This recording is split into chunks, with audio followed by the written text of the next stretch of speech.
तो भाई आज हम आप लोग को फाइनेंस फॉर एवरीवन प्रति एक के लिए वित्तीय इस सब्जेक्ट के भाई टोटल आप लोगों को 8 से 9 इंपॉर्टेंट क्वेश्चन विद आंसर करवाने वाले हैं जो आप लोगों के एग्जाम में आएंगे ही आएंगे। इस चीज की मैं गारंटी देता हूँ। ये जो सब्जेक्ट है भाई ये ऑल यूजी कोर्सेज में होता है। किसी को फर्स्ट सेमेस्टर में मिलता है, किसी को सेकेंड में, किसी को थर्ड में, किसी को फोर्थ सेमेस्टर में। सिलेबस वगैरह भाई आप लोग जो है अपनी स्क्रीन पे देख सकते हो। इसमें भाई आप लोगों के जो है मल्टीपल यूनिट्स दी गई हैं और मल्टीपल आप लोगों के चैप्टर्स जो है दिए गए हैं। टोटल भाई इसमें आप लोगों की 5 यूनिट दी गई हैं और 10 चैप्टर दिए गए हैं। यही पूरा आप लोगों का लेटेस्ट सिलेबस है। इसी लेटेस्ट सिलेबस को और प्रीवियस ईयर को एनालाइज करके ही हमने आप लोगों के लिए इंपॉर्टेंट क्वेश्चन और आंसर तैयार करे हैं। मैं गारंटी देता हूं भाई अगर आप इस वीडियो को देख के चले होगे, नोट्स को पढ़ के चले होगे, फिर आप लोगों को कुछ और करने की जरूरत नहीं पड़ेगी। इसी से ही जो है आप लोग बहुत अच्छे मार्क्स से पास आउट हो जाओगे, क्योंकि भाई इसी में ही हमने आप लोगों का 95% सिलेबस भी जो है ऑलमोस्ट कवर अप करवा दिया है। तो इससे बाहर आप लोगों का कुछ भी नहीं आने वाला है। नोट्स का लिंक भाई मैंने नीचे डिस्क्रिप्शन में दे दिया है। अदरवाइज आप लोग व्हाट्सएप पे भी कांटेक्ट करके नोट्स को ले सकते हो। एक चीज और बता दूं भाई, ये जो सब्जेक्ट है ये मैं आप लोगों को नहीं पढ़ाने वाला बल्कि मैडम पढ़ाने वाली है, तो ध्यान से पढ़ लीजिएगा। चलो स्टार्ट करते हैं अपना फर्स्ट क्वेश्चन। और फर्स्ट क्वेश्चन है हमारा फाइनेंशियल लिटरेसी के बारे में। तो इससे रिलेटेड जितने भी टॉपिक्स है वो सब हम इसी क्वेश्चन के अंदर समझने वाले हैं। तो चलो आंसर शुरू करते हैं अपना।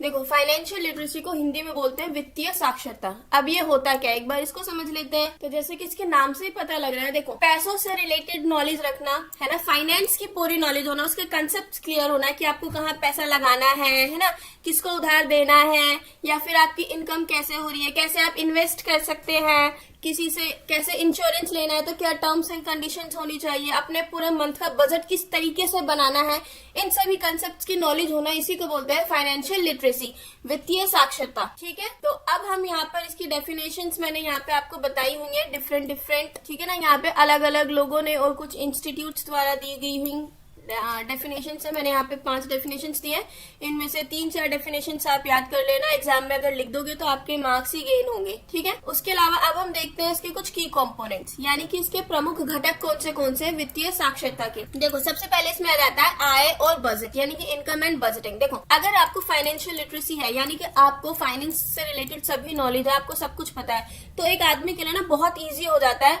अपने इनकम के सोर्सेज को, यानी कि स्रोत को समझने में और उनसे एक बजट बनाने में कि मेरा मंथली बजट कितना होना चाहिए, मुझे कहाँ कितना पैसा लगाना है, इन्वेस्टमेंट में करना है या दूसरे को उधार भी देना है ना, ग्रोसरी में कितना लगाना है। तो उसको एक बहुत इजी हो जाता है अपनी पूरी सैलरी को या फिर इनकम को अलॉट करना।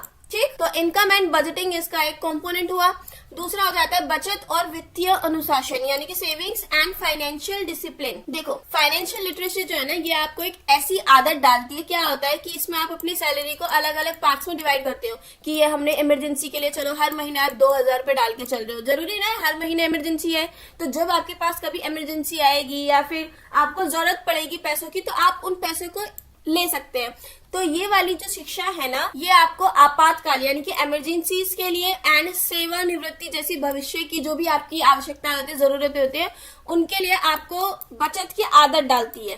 ठीक, तो सेविंग्स एंड फाइनेंशियल डिसिप्लिन जो है ना, वो आपकी लाइफ में ऐड हो जाता है। उसके अलावा निवेश जागरूकता, देखो यार, इन्वेस्टमेंट के बारे में भी अवेयर करता है और कहाँ पर और कैसे इन्वेस्ट करना चाहिए, क्योंकि इसमें आपको इन्वेस्टमेंट से रिलेटेड सभी पूरी की पूरी नॉलेज मिलती है कि शेयर बॉन्ड्स क्या होते हैं, व्हाट इज म्यूचुअल फंड्स या फिर गवर्नमेंट स्कीम्स क्या होती है, उनके क्या फायदे हैं। तो आप इनको अच्छे से समझकर इनके अंदर पैसा लगा सकते हैं, जिससे आपका जो रिस्क होगा वो थोड़ा कम हो जाएगा। उसके अलावा ऋण और उधार प्रबंधन, देखो जिस बंदे को ये नॉलेज है ना, तो उसको ये बहुत अच्छे से पता होता है कि उसे कब और किससे और कैसे उधार लेना है।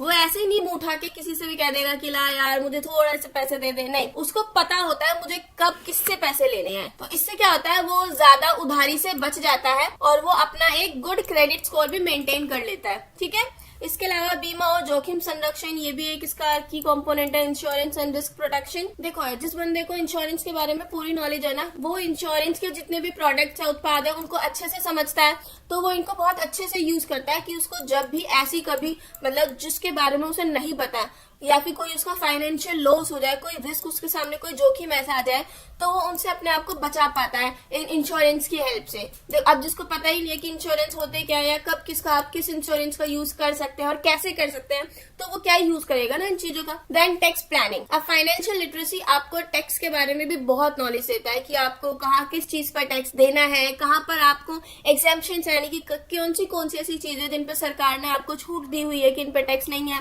हम जैसे लोग तो हर जगह टैक्स देके आ जाए अगर कोई हमें कह दे, तो इसकी नॉलेज भी होना बहुत जरूरी है। तो टैक्स प्लानिंग भी एक बहुत इसका इम्पोर्टेंट की एलिमेंट है। इसके अलावा अब हम देखते हैं फाइनेंशियल लिटरेसी की इम्पोर्टेंस। अब ये जरूरी क्यों है? देखो भाई, अपने आप को फाइनेंशियल रिस्क से बचाने के लिए, वित्तीय जोखिमों से अपने आप को सुरक्षित रखने के लिए बहुत जरूरी है तभी, ठीक है ना, क्योंकि इसके थ्रू आपको ये इंश्योरेंस एंड रिस्क मैनेजमेंट वाले जितनी भी सभी बातें होती है सब सिखाई पढ़ाई जाती हैं आपको।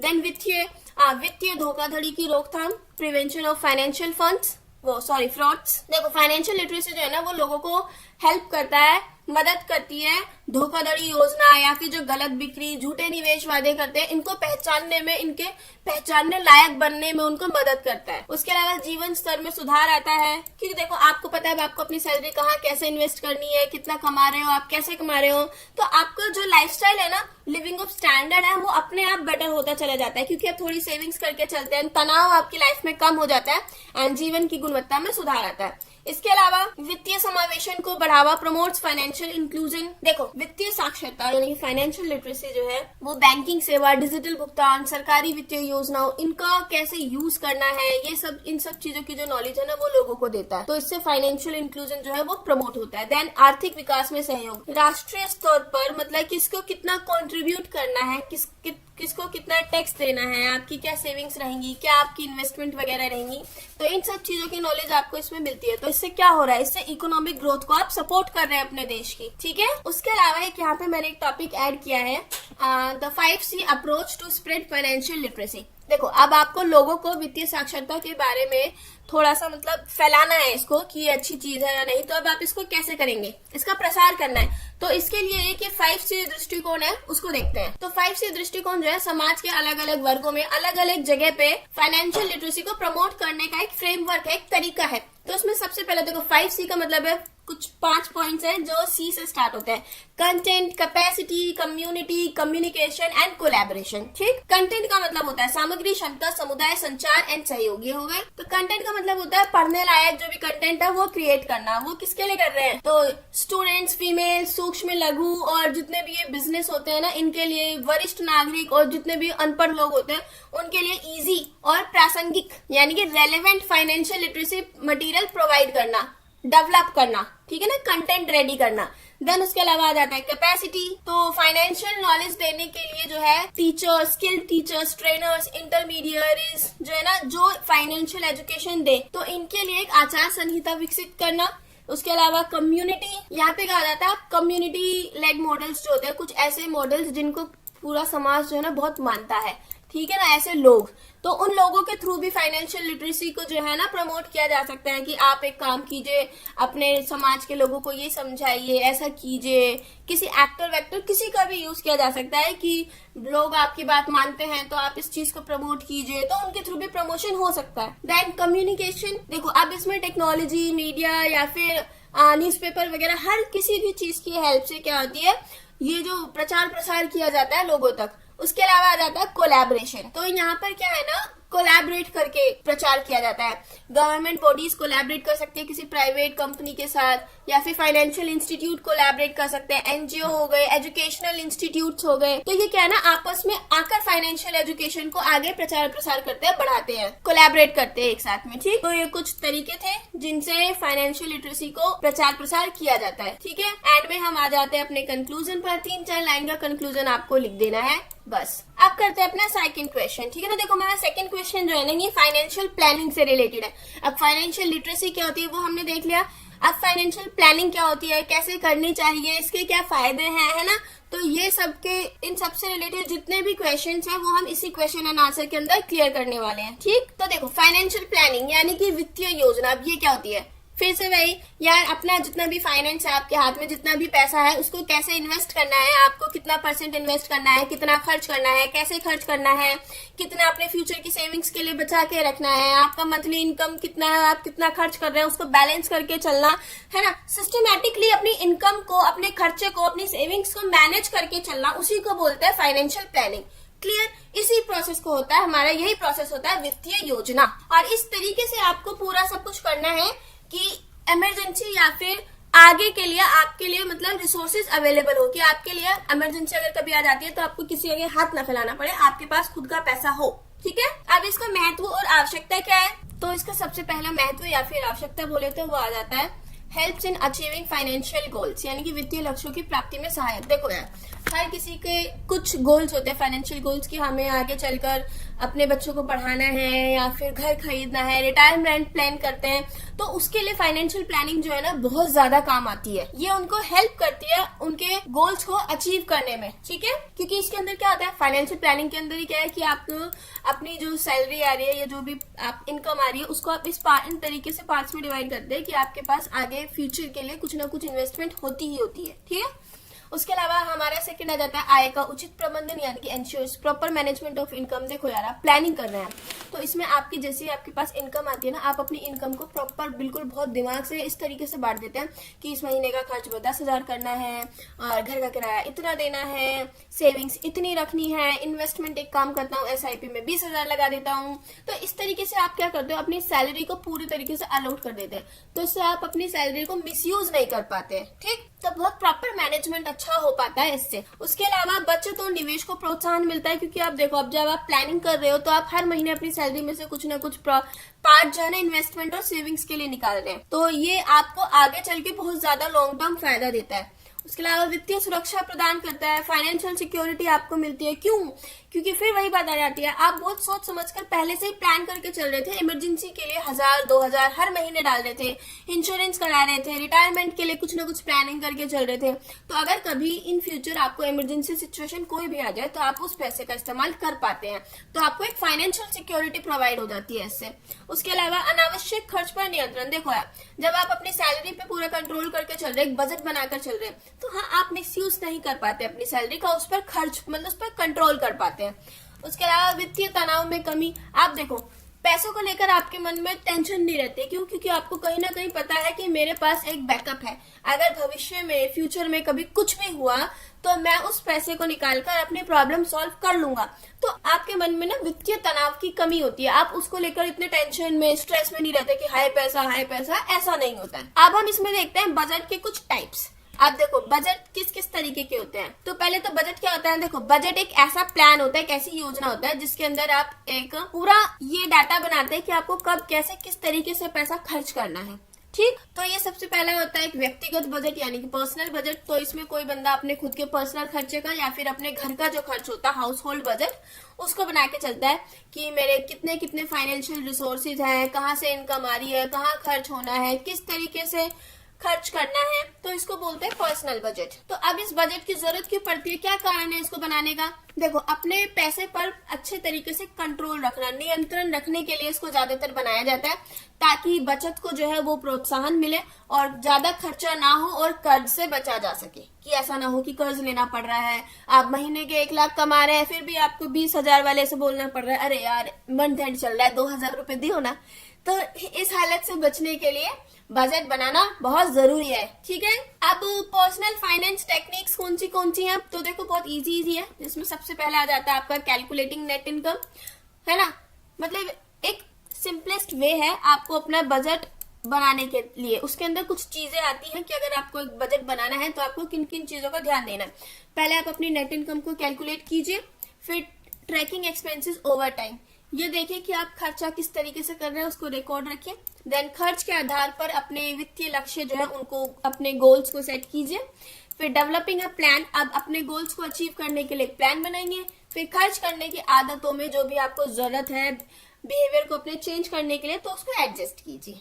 ठीक है, तो अब इसकी कौन सी टेक्निक्स हैं? तो टेक्निक्स इसमें पहली आ जाती है 50-30-20 बजट। ये एक बहुत सिंपल मेथड है, 3 कैटेगरीज के अंदर डिवाइड होता है। 50% हिस्सा आप अपनी जरूरत की चीजों को देते हैं, जैसे कि खाना, किराया, इन सब, कपड़े लत्तों, इन सब को। 30% आप अपने एंटरटेनमेंट के लिए देते हैं कि चलो मुझे शॉपिंग करना है या इन सब चीजों के लिए, देन 20% आप अपनी सैलरी का हमेशा सेविंग के लिए रखते हैं। तो ये टेक्निक हो गई 50-30-20। इसके अलावा दूसरा आता है 80-20। तो इसमें क्या होता है, आप जो 20% होता है, जैसे ही आपकी सैलरी आई सबसे पहले आपने उसको सेविंग अकाउंट में डाल दिया, और जो आपकी अब सैलरी बची है आप उसे अपने हिसाब से खर्च करते हो जैसा आपका मन करे। इसमें आप 70-30 भी अप्लाई कर सकते हो, 60-40, 50-50, जैसा आपका मन करे उस तरीके से सेविंग कर सकते हैं। ठीक, तो इसका मेन प्रिंसिपल है कि पहले बचत फिर खर्च, कि जैसी सैलरी आई पहले सेविंग अकाउंट में जाएगी, देन फिर आप उसके बाद खर्च करेंगे। उसके अलावा थर्ड जो हमारी टेक्निक आती है वो होती है use of multiple savings account, एकाधिक बचत खातों का उपयोग। इसमें क्या करते हैं, अलग अलग अकाउंट होते हैं कि जैसे एक आपका सैलरी अकाउंट हुआ तो आपका एक सेविंग अकाउंट हुआ, एक आपने अपना इमरजेंसी अकाउंट बनाया हुआ है। तो जैसे ही आपकी सैलरी आई तो आपने क्या किया, इसमें 10,000 इसमें डाल दिए, 10,000 इसमें डाल दिए, एक आपने घर खर्च के लिए इसमें डाल दिए। तो इसमें आप क्या करते हो, अलग अलग अकाउंट्स रखते हो अलग अलग चीजों के लिए। ठीक है, तो एक ही तरीका हुआ। देन लिफाफा पद्धति द्वारा नगद बजट यानी cash only budgeting using the envelope method. देखो यहाँ पर आप क्रेडिट कार्ड, डेबिट कार्ड्स इनका नहीं यूज करते, सिर्फ और सिर्फ जो भी चीज आपको खरीदनी है उसके लिए कैश का यूज करते हैं। तो इससे क्या होता है, देखो जब आपके हाथ से कैश निकलता है ना तो आपको पता चलता है कि हाँ भाई पैसा खर्च हो रहा है, जेब से पैसा जा रहा है। लेकिन जब हम ये Paytm, credit card, debit card ये सब यूज करते हैं तो हमारे हाथ से पैसा नहीं जाता। तो वही है ना, दिमाग की हमारे जो एक लिमिट है उसको ऐसा लगता ही नहीं है कि खर्चा हुआ है इतना, तो इस तरीके से हम बहुत ज्यादा खर्च कर देते हैं। तो खर्च को कम करने के लिए आप ये भी कर सकते हैं कि कैश को जो है फ्लो में लीजिए डेबिट क्रेडिट कार्ड्स के बजाय। इसके अलावा एक हमारी टेक्निक आ जाती है जीरो बेस्ड बजटिंग। अब इसमें क्या होता है, आपकी जैसी सैलरी आई आपकी इनकम का आपने एक एक पैसे का हिसाब लगाया कि मुझे किसे कहाँ लगाना है, एक भी पैसा आपने ऐसा नहीं छोड़ा जिसको बजट में ना डाला हो। ठीक है, तो यहाँ पे आपका कोई भी पैसा ऐसा नहीं बचता है जो बजट में ना आया हो, इसी को बोलते हैं जीरो बेस्ड बजटिंग, शून्य आधारित बजट। ठीक है, तो ये आपका तरीके थे कि आप पर्सनल बजट कैसे बनाते हैं। अब आते हैं हम पारिवारिक बजट पर यानी कि फैमिली बजट पर। तो नाम से ही समझ आ रहा है, इसमें पहले पूरे परिवार की आय का मतलब इनकम कितनी आ रही है पूरे परिवार में, देन कितना खर्चा है ना, और बाकी सभी चीजें फैमिली से रिलेटेड जितने भी है सभी इसी बजट के अंदर आती हैं। तो अब इसको बनाने के भी कुछ प्रोसेस है कि क्या क्या स्टेप्स फॉलो करने होते हैं फैमिली बजट को बनाने के लिए। सबसे पहले आप अपनी इनकम की एक लिस्ट बनाइए कि कहाँ कहाँ से कितना इनकम आ रहा है। ठीक है ना, salary, side jobs, other earnings सब इसके अंदर इंक्लूड होना चाहिए। अगर इनकम आपकी इरेगुलर भी है तो एक मिनिमम एक्सपेक्टेड अमाउंट आपको पता है ना कि चलो हर महीने के 5,000 तो आ ही रहे हैं, तो उसको भी इंक्लूड करना है इसके अंदर। उसके बाद अपने खर्चों की लिस्ट बनाएंगे कि जैसे मकान, खाना, बिजली, पानी इनको शामिल करना है। इसके अलावा किराया, अगर आपको कोई किस्त वगैरह भरनी है ना, और या फिर किराना, मनोरंजन, सब चीज इसके अंदर होनी चाहिए आपकी। उसके अलावा आय और खर्च में अब आपको एक बैलेंस पूरा बजट बनाना है। इस तरीके से आपको अपना बैलेंस वो बनाना है बजट कि आपकी जितनी इनकम है ना उतना ही खर्चा हो। ऐसा ना हो कि आपकी इनकम है 100 रुपए और आपका खर्चा जा रहा है 110 रुपए, तो वो 10 रुपए आप कहाँ से अरेंज करेंगे, वो प्रॉब्लम हो जाएगी। ठीक है, तो जितना इनकम है उतना ही आपका एक्सपेंस होना चाहिए, और इस तरीके से आपको अपना खर्चा करना है, और मतलब बजट बनाना है कि एक एक पैसे का हिसाब हो, यानी कि जीरो बेस्ड बजट हो, कि एंड में कोई भी पैसा ऐसा ना बचे जो किसी पर्पस के लिए यूज ना हुआ हो। आपका हर एक पैसा किसी पर्पस के लिए यूज होना चाहिए। ठीक, अब आ जाते हैं हम व्यावसायिक बजट पर यानी कि बिजनेस बजट पर। तो देखो नाम से ही पता चल रहा है, ये एक ऐसा बजट है जो बिजनेस ओनर्स यूज करते हैं अपनी इनकम और अपने खर्चे को एस्टिमेट करने के लिए, पता लगाने के लिए कि हमारी कितना खर्चा चल रहा है हमारी कंपनी में और कितना फायदा हो रहा है, ये सब करने के लिए। ठीक है, अब इसको क्रिएट करने के लिए भी कुछ स्टेप्स है। सबसे पहले आ जाता है वेरीफाई इंडस्ट्री नॉर्म्स। देखो किसी भी बजट को तैयार करने से पहले सबसे पहले मालिकों को, ओनर्स को अपनी इंडस्ट्री को, अपने उद्योग को अध्ययन करना होगा, मतलब उसके बारे में उसे नॉलेज लेनी होगी। ठीक है, अब इसके लिए वो ऑनलाइन या फिर रिसर्च करके या फिर व्यवसायियों से चर्चा करके, मतलब बहुत सारे तरीके जिनकी वो मदद ले सकता है अपनी कंपनी के बारे में जानने के लिए, अगर उसे कुछ और भी जानना है। ठीक है, फिर उसके बाद वो एक स्प्रेडशीट बनाएगा, मेक अ स्प्रेडशीट। अब क्या करेगा, ओनर अपनी एक स्प्रेडशीट बनाएगा जिसके अंदर उसका कच्चे माल पर कितना खर्चा हो रहा है, किराया, टैक्स, बीमा, कितनी सैलरी वो दे रहा है, तो अपना इन सब का क्या है ना एक स्प्रेडशीट बना लेगा कि उसके टोटल कितने खर्चे हो रहे हैं कंपनी में। ठीक है, फिर उसके बाद अलाउ फॉर फ्लेक्सिबिलिटी। देखो यार, अब उसने पूरा खर्चा बना लिया, एस्टिमेट लगा लिया है कि उसकी कितने की सेल हो रही है, कितना उसका खर्चा हो रहा है, ये सब ठीक। तो अब उसको उसमें थोड़ा सा मार्जिन रखकर चलना पड़ेगा। देखो यार, ये सब चीजें ना थोड़ी सी, मतलब आप सिर्फ अनुमान लगा सकते हो, एकदम एग्जैक्ट पता तो लगा नहीं सकते, तो थोड़ा मार्जिन होना चाहिए कि अगर अचानक से वृद्धि हो जाए या फिर कुछ भी कमी हो जाए, कर्मचारियों की भर्ती हो जाती है, लाइक आप एम्प्लॉयज ले लेते हो, तो आपके पास इतना पैसा होना चाहिए कि आप उनको आगे चलकर सैलरी दे सको, ठीक। तो थोड़ी सी फ्लेक्सिबिलिटी को बनाकर रख के चलना है। Then cut expenses when needed, यानी कि जरूरत पड़ने पर अपने खर्च कम कर लो। देखो, अगर आपको ऐसा लग रहा है कि कंपनी को आगे चलकर कोई लॉस हो सकता है या कुछ भी, ठीक, और आपके फंड्स जो है वो बहुत ज्यादा लिमिटेड है, तो ऐसे केस में अगर आपको लग रहा है कि इस चीज को हटाने से कंपनी पे कुछ फर्क नहीं पड़ रहा है, तो वहां पर आप अपने खर्चों की कटौती कर सकते हैं। Then review the budget regularly. अब आपने जो बजट बनाया उसको रेगुलरली रिव्यू करते रहे कि वो सही से काम कर रहा है कि नहीं कर रहा है, ठीक है ना, हर 3 महीने में, 4 महीने में, जैसे भी सही लगे।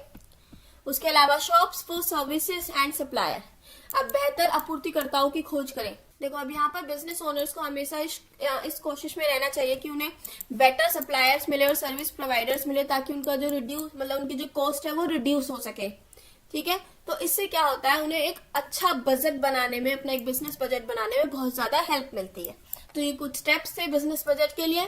अब हम आते हैं राष्ट्रीय बजट यानी कि नेशनल बजट पर। आप देखते होंगे जो अभी हमारा फिलहाल ही एक बजट पास भी हुआ है। तो जब अपने देश के लिए, किसी एक कंट्री के लिए, कंट्री लेवल पर कोई एक बजट बनाया जाए जिसके अंदर एस्टिमेट किया जाता है कि हमको किस किस चीज के अंदर खर्चा करना है, कि हमको देखो कि हमें आर्म्स एंड वेपन्स खरीदने हैं, या हमें कितना टैक्स लेना है लोगों से, अब किस पे कितना टैक्स लगाना चाहिए, इस पूरे बजट को ही बोल देते हैं नेशनल बजट, ठीक है। अब इसको बनाने के भी कुछ प्रोसेस है, पूरा एक स्टेप्स है।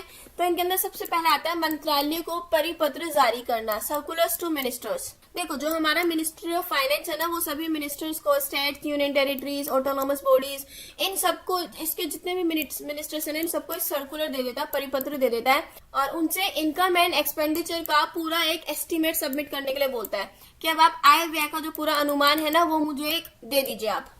उसके अलावा फिर योजनाओं पर परामर्श, फिर जितने भी उसे यह अनुमान मिलते हैं, तो जितने भी बड़े बड़े लेवल के अधिकारी होते हैं, वो उनके साथ बैठकर उन सभी पर चर्चा करता है, ठीक है ना, कि ये सही है कि नहीं है, तो पूरा एक डिटेल डिस्कशन होता है। फिर उसके अलावा धन का आवंटन। अब यहाँ पर ये सब लोग आपस में बैठकर एलोकेशन करते हैं फंड का, कि किसको कितना पैसा देना चाहिए, कि अलग अलग डिपार्टमेंट से किस डिपार्टमेंट को कितना पैसा देना, उसकी जरूरत के हिसाब से।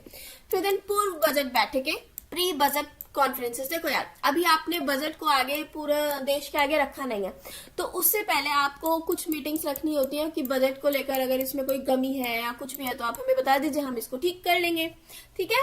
देन उसके बाद फाइनल दस्तावेजों का अंतिम रूप, यानी कि फाइनलाइजेशन ऑफ बजट डॉक्यूमेंटेशन। तो यहाँ पर एक हलवा सेरेमनी होती है, ठीक है ना, बजट के फाइनलाइजेशन को स्टार्ट करने के लिए, कि लाइक बजट फाइनल हो चुका है, हलवा समारोह हो रहा है। फिर उसके बाद इस पूरी जो ये पूरी प्रक्रिया थी, इसको ये पूरी प्रक्रिया डिजिटल रूप में होती है, एंड फिर एक जो आपका बजट होता है पूरा, इसको पेश कर दिया जाता है, ठीक है ना, यानी कि प्रेजेंटेशन होती है, बजट प्रस्तुति। ये कब होती है? हर साल ये लोकसभा में, मतलब 2017 से होती आ रही है, 1 फरवरी को होती आई है, ठीक। कब? 1 फरवरी को। तो इस दिन जो है हमारी निर्मला सीतारमण जी, जो भी हमारी फाइनेंस मिनिस्टर होते हैं, जब भी हो, कोई भी हो, तो वो पूरा बजट जो है सभी के आगे रखते हैं, और उसी दिन पूरे देशवासियों को उस बजट के बारे में पता चलता है कि किसको कितना पैसा दिया गया है, कौन से डिपार्टमेंट को, एंड लोगों से किस चीज पर टैक्स लिया जा रहा है, ठीक। ये हो गया हमारा नेशनल बजट का पूरा प्रोसेस। और ये टाइप्स भी थे हमारे बजट के, कि कितने टाइप्स के बजट होते हैं।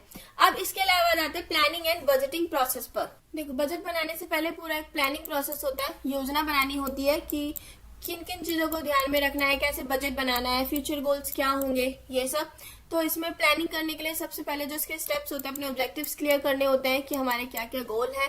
देन अपनी एक्टिविटीज को आइडेंटिफाई कीजिए, है ना, रिसोर्सेज को एस्टिमेट कीजिए कि आपके पास कितने संसाधन है, कहाँ कहाँ से इनकम आती है, कहाँ से नहीं। देन एक रणनीति बनाइए, यानी कि स्ट्रेटेजीज फॉर्मुलेट कीजिए।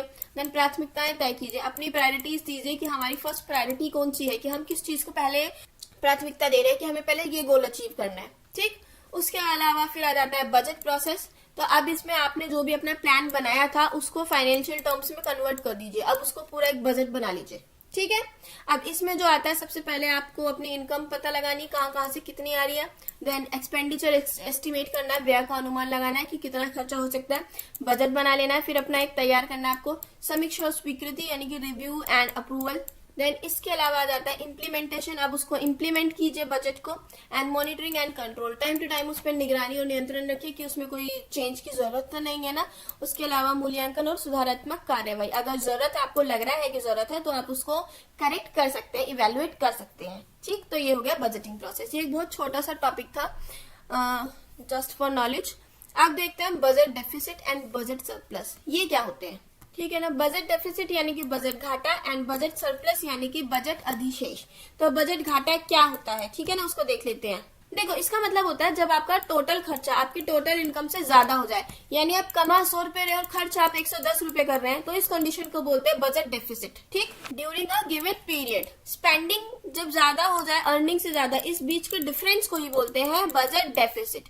अब इसके कारण क्या क्या है, देखो, या तो ऐसा हो सकता है कि गवर्नमेंट ने थोड़ा सा ज्यादा खर्चा करवा दिया हो, मतलब देखो यहाँ पे हम गवर्नमेंट लेवल पे एंड एक पर्सनल लेवल पर सोचकर चल रहे हैं, यानी national level and personal level पर। तो अगर सरकारी खर्चा ज्यादा हो जाए उसको, या फिर किसी का पर्सनल एक्सपेंडिचर ज्यादा हो जाए, लो इनकम हो, टैक्स कलेक्शन कम हुआ हो सरकार का, तो ये कुछ कारण है। या फिर फायदे में डिफेंस एंड डेवलपमेंट पर अगर सरकार ज्यादा खर्च कर देती है और उनको टैक्स कम मिला है, तो उस कंडीशन में ऐसा हो सकता है। या फिर इकोनॉमिक स्लो डाउन हो जाए यानी आर्थिक मंदी आ जाए, तब भी बजट डेफिसिट जैसी जो कंडीशन है वो सामने आ सकती है। उसके अलावा अगर बजट अधिशेष देखा जाए यानी कि बजट सरप्लस, अब ये क्या होता है, देखो यार, इसमें क्या हो गया ना, आपकी इनकम तो ज्यादा हो गई या खर्चा कम है। अब ऐसा कैसे हो सकता है भाई, तो यहाँ पे अर्निंग्स ज्यादा हो रही है, यानी कि एक तरीके से देखो तो सरकार ने टैक्स तो बहुत ज्यादा ले लिया है, टैक्स रेवेन्यू ने बहुत ज्यादा मिल लिया और इन्होंने बजट में खर्चा कम किया है। ठीक है ना, तो इसको बोलते हैं बजट सरप्लस। या फिर आप लोगों के लिए बोलो तो आपकी सैलरी 1 लाख है, लेकिन आपने जो बजट बनाया वो ये समझ लो 50-60 हजार के लिए बनाया हो, तो इस कंडीशन में जो है ना कि मतलब आपका खर्चा वर्चा पूरा जो है 60 हजार में निकल गया, तो उसको बोल जाएंगे बजट सरप्लस।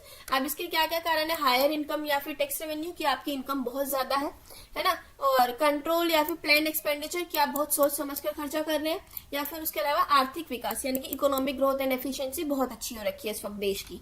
ठीक है, अब देखते हैं balancing economic wants with available resources, यानी कि सीमित संसाधनों और असीमित इच्छाओं में संतुलन। देखो यहाँ पर balancing economic wants with available resources का मतलब यहाँ पर ये देखो, हर किसी की कुछ जरूरतें होती हैं कि अच्छा खाना, घर हो, एजुकेशन हो, हेल्थ केयर हो, थोड़ी सी सिक्योरिटी भी मिले, कंफर्ट मिले। तो इसको कैसे आपको जितने भी रिसोर्सेज आपके पास अवेलेबल है, इन सब चीजों को उनके साथ कैसे बैलेंस करके चलना है। ठीक है ना, तो देखो यहाँ पे जो कोर आइडिया है वो तो ये है कि देखो एक इंसान की इच्छाएं असीमित होती है, अनलिमिटेड होती है, वो बहुत कुछ चाहता है। ठीक है ना, और रिसोर्सेज उसके पास कुछ लिमिटेड है, जैसे कि उसके income, time, skills, natural resources बहुत लिमिटेड होते हैं रिसोर्सेज। तो इन सब चीजों को कैसे बैलेंस करके चलना है, यही यहाँ का आइडिया है कि इस तरीके से बैलेंस करके चलो कि आपकी जितनी भी अनलिमिटेड इच्छाएं हैं आप उनको अपने लिमिटेड रिसोर्सेज से पूरा कर सके। अब ये कैसे कर पाओगे, तो यहाँ पे इंसान को ये डिसाइड करना होता है कि वो पहले क्या कंज्यूम करना चाहता है, किस चीज को वो अभी पोस्टपोन कर सकता है, and what to give up, और उसे क्या करना है। ठीक है, अब वाई इम्बैलेंस हैपेंस, देखो यार, अब ये जो इम्बैलेंस होता है, असंतुलन होता है, ये होता क्यों है। देखो पहला तो अगर आप इम्पल्सिव स्पेंडिंग कर दो, यानी कि एकदम से जैसी सैलरी आई धड़ल्ले से खर्चा करे जा रहे हो, खर्चा करे जा रहे हो, कोई प्लानिंग नहीं चल रही, तो ऐसा तब हो सकता है। या फिर आपकी जीवन शैली, लाइफ स्टाइल का जो है ना वो एक तरीका बढ़ गया है, लाइक बढ़ती जीवन शैली। या फिर अनसर्टेन इनकम एंड इमरजेंसीज, कि आपकी इनकम कुछ कंफर्म नहीं है कितनी आती है और इमरजेंसीज आए जा रही है कि घर में कोई बीमार हो गया है या फिर कुछ चीज की जरूरत पड़ गई है, मशीन खराब हो गई या कुछ भी। जोखिमों की समझ का अभाव, लाइक आप कॉस्ट, रिस्क और जो ये लॉन्ग टर्म कॉन्सिक्वेंसेज है आप इनको समझ नहीं पा रहे हैं, तो ऐसी कंडीशंस में भी इम्बैलेंस हो जाता है। ठीक है, अब देखते हैं role of financial planning in achieving balance. अब फाइनेंशियल प्लानिंग किस तरीके से मदद करती है इन सब चीजों में बैलेंस मेंटेन करने के लिए। देखो मैंने बताया था फाइनेंशियल प्लानिंग जो एक सिस्टमेटिक प्रोसेस होता है अपनी इनकम को, खर्चे को, सेविंग्स और इन्वेस्टमेंट को इस तरीके से मैनेज करने का कि आप आगे चलकर जो भी मतलब अपनी फ्यूचर नीड्स या फिर फाइनेंशियल सिक्योरिटी बनाए रख सके। ठीक है ना, तो सबसे पहले इसके अंदर आपको प्रायोरिटाइजेशन देनी होती है अपनी इच्छाओं को, क्या क्या जरूरी है। अब इसमें मेन आ जाता है एसेंशियल, यानी कि देखो खाना पीना, एजुकेशन, हेल्थ केयर ये जरूरी है।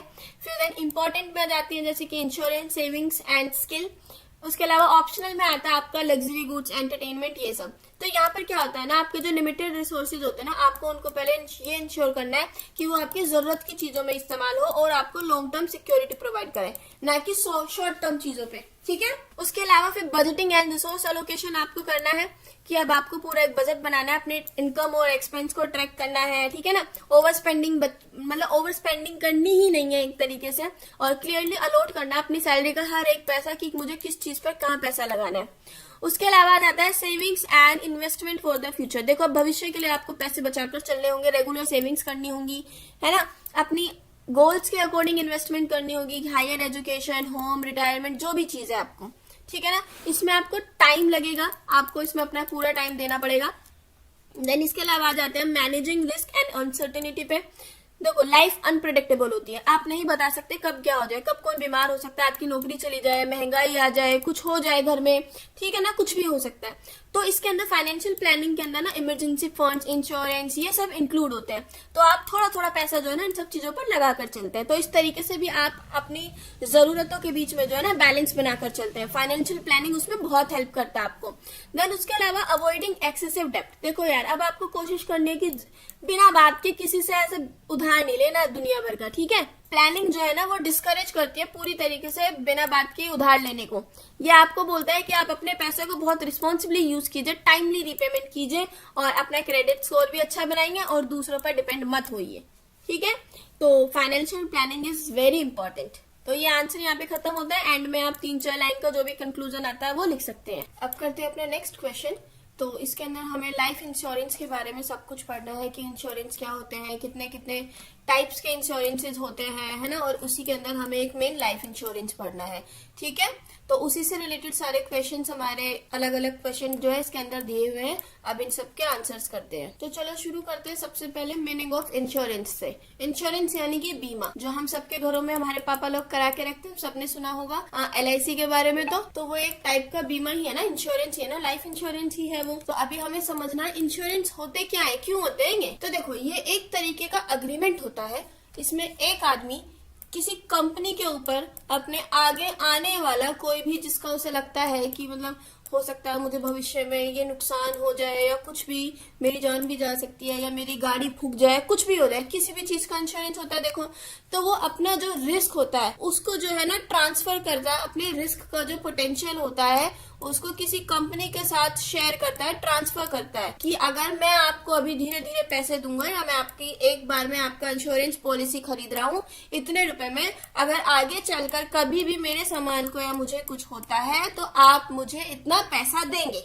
ठीक है। इसी को बोलते हैं इंश्योरेंस। और ये इंश्योरेंस ये कंपनियां क्यों देती हैं, तो ये बीमा दिया जाता है उनसे प्रीमियम के बदले, यानी कि कुछ उनसे पैसा लिया जाता है जिसके बदले उनको ये श्योरिटी दी जाती है कि आप अगर हमें ये पैसा देंगे तो हम आपका इन फ्यूचर ये काम करेंगे। सोचो गाड़ी का अगर आपने इंश्योरेंस कराया है तो वो आपसे एक बार पैसा ले लेते हैं कि अब आपकी गाड़ी में कुछ भी हो जाए, थोड़ा भी अगर दिक्कत आती है और अगर वो अंडर इंश्योरेंस है, ठीक है ना, तो हम उसको फ्री में ठीक करा के देंगे। तो इस प्रीमियम के एक्सचेंज में तो जो बीमा करता होता है वो आगे वाले बंदे को अगर उसकी डेथ हो जाए, बीमारी हो जाए, दुर्घटना हो जाए या फिर अगर उसकी संपत्ति की क्षति, कोई कुछ भी ऐसी घटना हो जाती है तो ऐसी घटनाओं में उसको हानि पर आर्थिक मुआवजा देने के लिए सहमत होता है कि लाइक मैं अब आपको पैसा दूंगा अगर आपको कोई भी प्रॉब्लम हुई तो, जिस भी चीज का आप इंश्योरेंस लेते हैं। अब इंश्योरेंस के टाइप्स क्या क्या होते हैं, तो देखो इसके अलग अलग टाइप्स होते हैं। तो सबसे पहला इसमें आता है लाइफ इंश्योरेंस, जिसको बोलते हैं जीवन बीमा। तो इसके अंदर एक फैमिली को फाइनेंशियल सिक्योरिटी प्रोवाइड कराई जाती है। तो जो आदमी इसमें अपना बीमा कराता है तो इसमें ये बोला जाता है कि अगर वो आप मर जाते हो अपना बीमा कंप्लीट करने से पहले या फिर पूरा जब भी अगर आपको कुछ भी होता है तो हम आपके जो आपने पैसे जमा किए हैं इनको डबल या ट्रिपल करके जो भी उनकी पॉलिसी होती है हम आपकी फैमिली को प्रोवाइड करेंगे, आपके पीछे उनको भूखा नहीं मरने देंगे, हम उनका ध्यान रखेंगे। ये डेथ वाले केस में होता है। लेकिन अगर जैसे कि क्या होता है कि एक पूरा टाइम, वो इंश्योरेंस का एक टाइम होता है कि 20 साल के लिए, 30 साल के लिए, ऐसा अगर आप जीवित हैं, है ना, और आपका वो टाइम पूरा हो जाता है तो फिर क्या होता है कि आपकी वो जो लाइफ इंश्योरेंस हुआ, आपका इंश्योरेंस मैच्योर्ड हो चुका है, तो अब आपको वो पैसा सामने से देते हैं कि आपने 1 लाख रुपए हमारे पास जमा कराए थे, हमारी पॉलिसी ने कहा था 1 लाख हम आपको खुद से देंगे, अब आपकी इंश्योरेंस जो है मैच्योर हो चुकी है तो अब आप 2 लाख रुपए हमसे ले जाइए और आपका जो इंश्योरेंस था वो हमारे यहाँ पे कंप्लीट हो जाएगा। और लेकिन वो फिर भी थोड़े बहुत पैसे जो है ना अपने पास इन फ्यूचर बचा कर रखते हैं कि अगर भविष्य में कभी आपको जरूरत पड़ी तो आप उनसे ले सकते हैं। ठीक, तो जीवन बीमा भी अलग अलग टाइप के होते हैं, term insurance, endowment policy, whole life policy, ULIPs यानी कि यूलिप्स। उसके अलावा आता है हमारा हेल्थ इंश्योरेंस जिसको बोलते हैं स्वास्थ्य बीमा। ये होता है कि अगर आपने कभी आपको बीमारी हो गई, एक्सीडेंट हो गया या आपको हॉस्पिटलाइज होना पड़ा किसी भी केस में, तो जो हेल्थ इंश्योरेंस कंपनीज होती हैं वो आपका पूरा खर्चा उठाती है वहां पर और आपको फ्री में ट्रीटमेंट दिलाती है। लेकिन फ्री कुछ नहीं होता, ये पहले ही आपसे अच्छे खासे पैसे ले लेते हैं आपके हेल्थ कार्ड्स बनाने के लिए। ठीक है, बस जो भी ज्यादा खर्चे होते हैं, देखो अगर हुआ कि लाखों में खर्चा है या कुछ है तो आपने इनको हजारों रुपए दिए थे लेकिन आपका लाखों का खर्चा फिर ये कवर करते हैं। तो इसमें एग्जाम्पल से जाता है कि आपको मेडिक्लेम मिलता है दवाइयों का, फैमिली फ्लोटर प्लान मिलता है, क्रिटिकल इलनेस इंश्योरेंस भी इसके अंदर होते हैं। उसके अलावा आता है एक सामान्य बीमा, जनरल इंश्योरेंस। तो इनके अंदर नॉन लाइफ रिस्क वाले इंश्योरेंस होते हैं जिनके अंदर किसी के लाइफ रिस्क का कोई लेना देना नहीं होता है। और इसके अंदर fire insurance, marine insurance, motor insurance, property insurance, इन तरीकों के बीमा आते हैं, अग्नि, समुद्री, मोटर बीमा, संपत्ति बीमा। उसके अलावा आ जाता है पर्सनल एक्सीडेंट इंश्योरेंस। तो ये एक आदमी का खुद का एक दुर्घटना बीमा होता है कि लाइक अगर गाड़ी चलाते हुए, स्कूटी, बाइक कुछ भी चलाते हुए अगर उसकी डेथ हो जाती है, ठीक है ना, लाइक एक्सीडेंटल डेथ होती है गाड़ी चलाने वाले की या फिर कुछ भी, मतलब एक्सीडेंटल डेथ हुई है जिसका कोई ऐसा प्रॉपर रीजन, किसी ने उसका मर्डर वगैरह नहीं किया है, खुद की उसकी नेचुरल डेथ नहीं है कि बुढ़ा होके 60-70 साल का तब बीमारी से मरा है, नहीं। अगर उसकी कोई भी एक्सीडेंटल डेथ है या फिर अगर उसको परमानेंट डिसेबिलिटी हो जाए किसी कारण की वजह से, तो यहाँ पर उसको बीमा कंपनी जो है ना वो उसको इंश्योरेंस प्रोवाइड करती है, पैसे देती है। तो यहाँ पर दुर्घटनाओं से होने वाली जो जितना भी उसको नुकसान हुआ है वो और उसकी चिकित्सा का जो खर्चा है ना वो कवर करने में इंश्योरेंस कंपनी उनको हेल्प करती है। और अगर वो मर ही जाता है तो जितना पैसा या फिर जितना वो बनता है वो उसको उतना पैसा उनकी फैमिली को दे देते हैं। नेक्स्ट आता है फसल और कृषि बीमा यानी कि क्रॉप एंड एग्रीकल्चरल इंश्योरेंस। इसमें आप अपनी खेती की इंश्योरेंस कराते हैं कि अगर कभी कोई बाढ़ या फिर कोई भी दुर्घटना हो जाती है और उसकी वजह से आपकी खेती खराब हो जाती है, सूखा हो गया या जानवर खा गए कुछ भी, तो यहाँ पर कंपनीज आपको उनके बदले पैसा देती है, जितना आपका नुकसान हुआ है उतना पैसा वो आपको प्रोवाइड करते हैं। उसके अलावा एक आ जाता है दायित्व बीमा जिसको बोलते हैं लायबिलिटी इंश्योरेंस। तो देखो इस तरीके के जो इंश्योरेंस होते हैं ना ये किसी बिजनेस वगैरह के अंदर यूज होते हैं। तो इसके अंदर किसी थर्ड पार्टी यानी कि तृतीय पक्ष को अगर कभी किसी की वजह से कोई नुकसान हो जाए, उसकी डेथ हो जाए या फिर कोई प्रॉपर्टी लॉस कुछ भी अगर उसको होता है तो यहाँ पे उसको इंश्योरेंस प्रोवाइड किया जाता है, उसकी हेल्प की जाती है। ठीक है, तो कंपनी वगैरह के अंदर ज्यादातर इनको यूज किया जाता है। तो ये हो गए हमारे टाइप्स ऑफ इंश्योरेंस। अब हम आ जाते हैं प्रिंसिपल्स ऑफ इंश्योरेंस पे, यानी कि बीमा के कुछ सिद्धांत भी होते हैं। अब वो क्या क्या होते हैं? सबसे पहला principle of utmost good faith यानी कि परम सद्भावना का सिद्धांत, कि जो बीमा करता है और जो बीमा धारक है यानी जिसने जो इंश्योरेंस कंपनी हो गई एंड जो जिसने इंश्योरेंस लिया है, उन दोनों को अपनी तरफ से पूरी एकदम सच्चाई के साथ अपनी इन्फॉर्मेशन देनी होगी, कुछ भी छिपाना नहीं है अपने बारे में या गलत इन्फॉर्मेशन नहीं देनी है। दूसरा था बीमा योग्य हित का सिद्धांत, प्रिंसिपल ऑफ इंश्योरेबल इंटरेस्ट। यहाँ पे बोला गया है कि जो इंश्योर्ड बंदा होता है यानी कि जिसने इंश्योरेंस लिया है उसका इस इंश्योरेंस से एकदम फाइनेंशियल इंटरेस्ट होना चाहिए, यानी उसे सिर्फ पैसों से मतलब होना चाहिए। उसका अगर कभी कोई नुकसान हुआ है, एक्चुअल में कुछ हुआ है, तो उसको तभी पैसे मिलेंगे। ऐसा नहीं कि वो फेक दिखा रहा है कि ऐसे ऐसे हुआ है, पैसे लेने की सोच रहा है, नहीं, एक्चुअल में होना चाहिए। देन उसके अलावा प्रतिपूर्ति का सिद्धांत है, प्रिंसिपल ऑफ इंडेमनिटी। यहाँ पर बोला है कि ये बीमा कंपनियां जो होती हैं ये आपको तभी तक कंपेंसेशन प्रोवाइड करेंगी जितना आपका एक्चुअल लॉस हुआ है। ऐसा नहीं कि आपका लॉस तो हुआ है, सोच लो कि 15,000 का लॉस हुआ और आप कंपनी से बोलो कि आप हमें 30,000 रुपए दो, तो ऐसा नहीं होगा। वो कंपनीज आती हैं, आपके एक्चुअल लॉस को देखती हैं कि कितना हुआ है, कैसे क्या है, देन फिर वो अपनी एक रिपोर्ट आगे देती है, फिर उस बेस पे आपको इंश्योरेंस के पैसे मिलते हैं, कंपेंसेशन मिलता है। इनका मेन मुद्दा यही है कि आप इनसे पैसे ना कमाओ, जितनी जरूरत है आपको बस आप अपनी जरूरत पूरी करो, आप इनसे कमाने नहीं बैठे हो। उसके अलावा आ जाता है प्रत्यावर्तन का सिद्धांत, प्रिंसिपल ऑफ सबोरोगेशन। जब किसी कंपनी ने बीमा धारक को उसका मुआवजा दे दिया है, तो अब ये जो इंश्योरर होता है इसको इतना हक है कि ये अपना जो उसको जो लॉस हुआ है वो किसी थर्ड पार्टी से, यानी कि जिसने नुकसान किया है, सोचो किसी कार का एक्सीडेंट हुआ है, तो जिस बंदे का एक्सीडेंट हुआ उसने तो अपनी इंश्योरेंस कंपनी से मांग लिया पैसा कि हाँ लाओ मुझे पैसा दो, मैंने आपको इंश्योरेंस के पैसे वो दिए थे।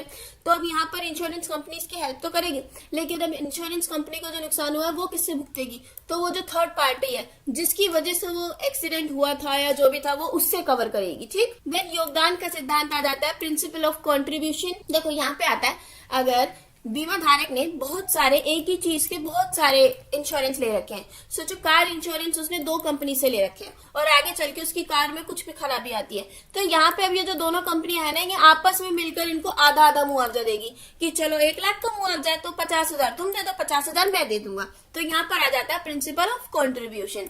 देन निकटतम कारण का सिद्धांत यानी कि प्रिंसिपल ऑफ प्रॉक्सिमेट कॉज। जब भी कोई इंश्योरेंस किया जाता है तो उसके अंदर कारण लिखे होते हैं कि लाइक हम किन किन चीजों को इंश्योर करते हैं। अगर गाड़ी कोई ठोक देता है या फिर खुद से खराब हो जाती है ना, तो ऐसे होता है ना कि आपका फोन अगर इंश्योरेंस कैसे मानोगे, अगर वो खुद से खराब हुआ है तो ही उसको इंश्योरेंस कंपनी ठीक करेगी। ऐसा ही नहीं कि आपने फेंक दिया नीचे और फिर कह रहे हैं कि ठीक करो, उन्हें पता लग जाता है कि किस कारण से खराब हुआ है। तो नेचुरल कॉज होने चाहिए पहले तो, और वो वाले कारण होने चाहिए जो उनकी उस आपके इंश्योरेंस पेपर में वैलिड है या लिखे हुए हैं।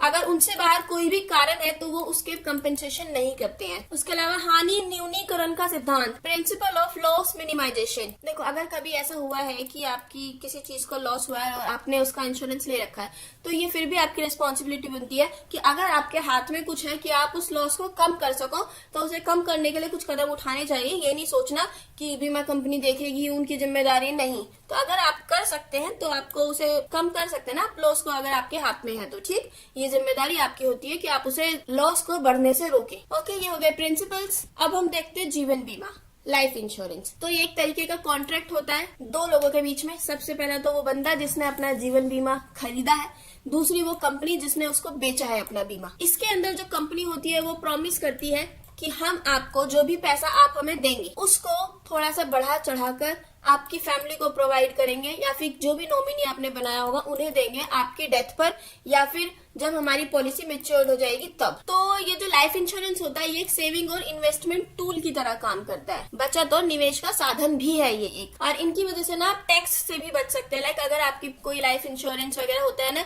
तो अगर आप गवर्नमेंट एम्प्लॉय है या फिर किसी कंपनी में भी एम्प्लॉय है तो आपके ऊपर जो टैक्सेशन होते हैं ना वो उनकी बचत होती है। उसके अलावा अब हम देखते हैं कैटेगरीज लाइफ इंश्योरेंस के प्लान्स की, जीवन बीमा योजनाओं की श्रेणियां। तो इसको अलग अलग कैटेगरीज में बांटा है। सबसे पहले इसमें आ जाता है टर्म इंश्योरेंस प्लान। ये जो योजनाएं होती हैं ये एक निश्चित अवधि के लिए पूरा जीवन कवरेज प्रदान करती हैं कि 10 साल के लिए, 20 साल के लिए, 3 साल, ऐसे 30 साल के लिए, इस तरीके से आपको फुल लाइफ कवर करती है इसके अंदर एक स्पेसिफिक पीरियड में। इसमें अगर किसी भी जिस भी व्यक्ति ने बीमा खरीदा अगर उसकी डेथ इस टाइम के दौरान हो जाती है तो जो उसका सम एश्योर्ड मनी होता है वो उसके नॉमिनेटेड वाले आदमी को मिल जाता है। लाइक जितने पैसों की उन्होंने गारंटी ली थी कि इतने पैसे हम आपको देंगे, तो वो पूरा का पूरा पैसा उसकी फैमिली को या जो उसका नॉमिनी होता है उसको प्रोवाइड कर देते हैं।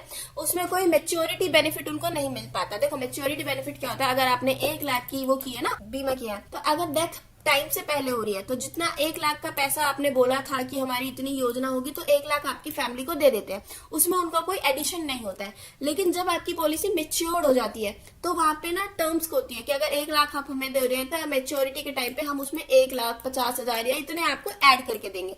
तो ये जो एडिंग वाली मनी है मेच्योरिटी वाली ये नहीं मिलती है, सिर्फ और सिर्फ जितने का बीमा था उतना ही आपको मिलता है। उसके बाद आ जाते हैं होल लाइफ इंश्योरेंस प्लान। तो ये जो पॉलिसी होती है ये पूरी ही लाइफ को यानी कि एंटायर लाइफ टाइम को कवरेज प्रदान करती है। इसमें जो भी सम एश्योर्ड मनी होता है वो नॉमिनी को प्रोवाइड किया जाता है। अगर जिस आदमी ने बीमा लिया है अगर वो मर जाए तो उसके नॉमिनी या फैमिली को पूरा मनी जो है वो दिया जाता है। देन उसके अलावा एंडोनमेंट इंश्योरेंस प्लान होता है। ये वाला जो प्लान है ना ये इंश्योरेंस और सेविंग्स दोनों ही प्रोवाइड करता है। इसके अंदर सम एश्योर्ड और जो पॉलिसी अवधि के दौरान अगर डेथ वगैरह हो जाती है तब भी दिया जा सकता है पैसा, या फिर मेच्योरिटी से पहले भी आप इसमें से पैसा निकाल सकते हैं। ऐसा नहीं है कि मेच्योरिटी तक आपको रुकना होगा या डेथ पर ही मिलेगा, तो पहले भी आप ले सकते हैं पैसा, क्योंकि ये एक बचत खाते की तरह भी काम कर रहा है आपके लिए। उसके अलावा आ जाता है मनी बैक इंश्योरेंस प्लान। देखो इस वाले प्लान के अंदर क्या होता है ना, जो इंश्योरेंस कंपनी होती है वो आपको रेगुलर इंटरवल तक एक सर्टेन परसेंटेज देती है आपके पैसों का, कि 10 साल तक आपको हर महीने इतना देंगे, या फिर हो सकता है कि 10 साल बाद हम आपको 70% पैसा दे देंगे और 30% पैसा हम आपका बचा कर रखेंगे कि उसे हम तब देंगे या तो मैच्योरिटी पर या फिर डेथ वगैरह कुछ हो जाती है तो तब देंगे। ठीक, तो इसको बोलते हैं मनी बैक इंश्योरेंस प्लान।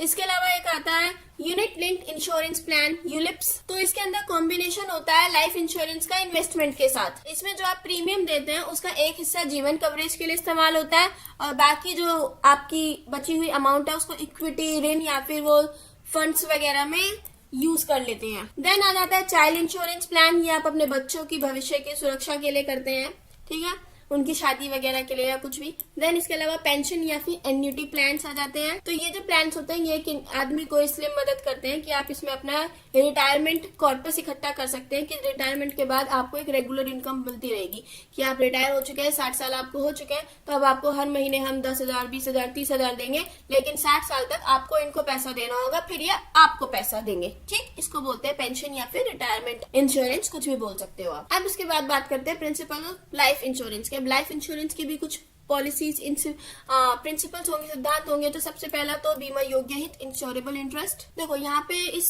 सिद्धांत का मकसद सिर्फ ये तय करना है कि जो बीमा है इसका नाजायज फायदा ना उठाया जाए, मतलब गलत इस्तेमाल ना किया जाए, कि जो भी पॉलिसी होल्डर होता है, पॉलिसी धारक होता है, उसका बीमित व्यक्ति के साथ वास्तविक हित होना चाहिए, लाइक असली वाला होना चाहिए, कि उसको उसकी फैमिली, अपनी फैमिली को लेके कंसर्न है या फिर पैसों से रिलेटेड की फाइनेंशियल सिक्योरिटी चाहिए, ठीक है ना। इसी आधार पर वो डिसाइड करता है कि उसको बीमा करने के प्रस्ताव को स्वीकार करना है कि अस्वीकार करना है। ऐसा नहीं कि पैसा कमाने के हित से जा रहा है कि मैं तो ऐसे झूठे झूठे बनाऊंगा, आरोप लगाऊंगा एंड पैसे कमा लूंगा इन कंपनी से, ऐसा नहीं।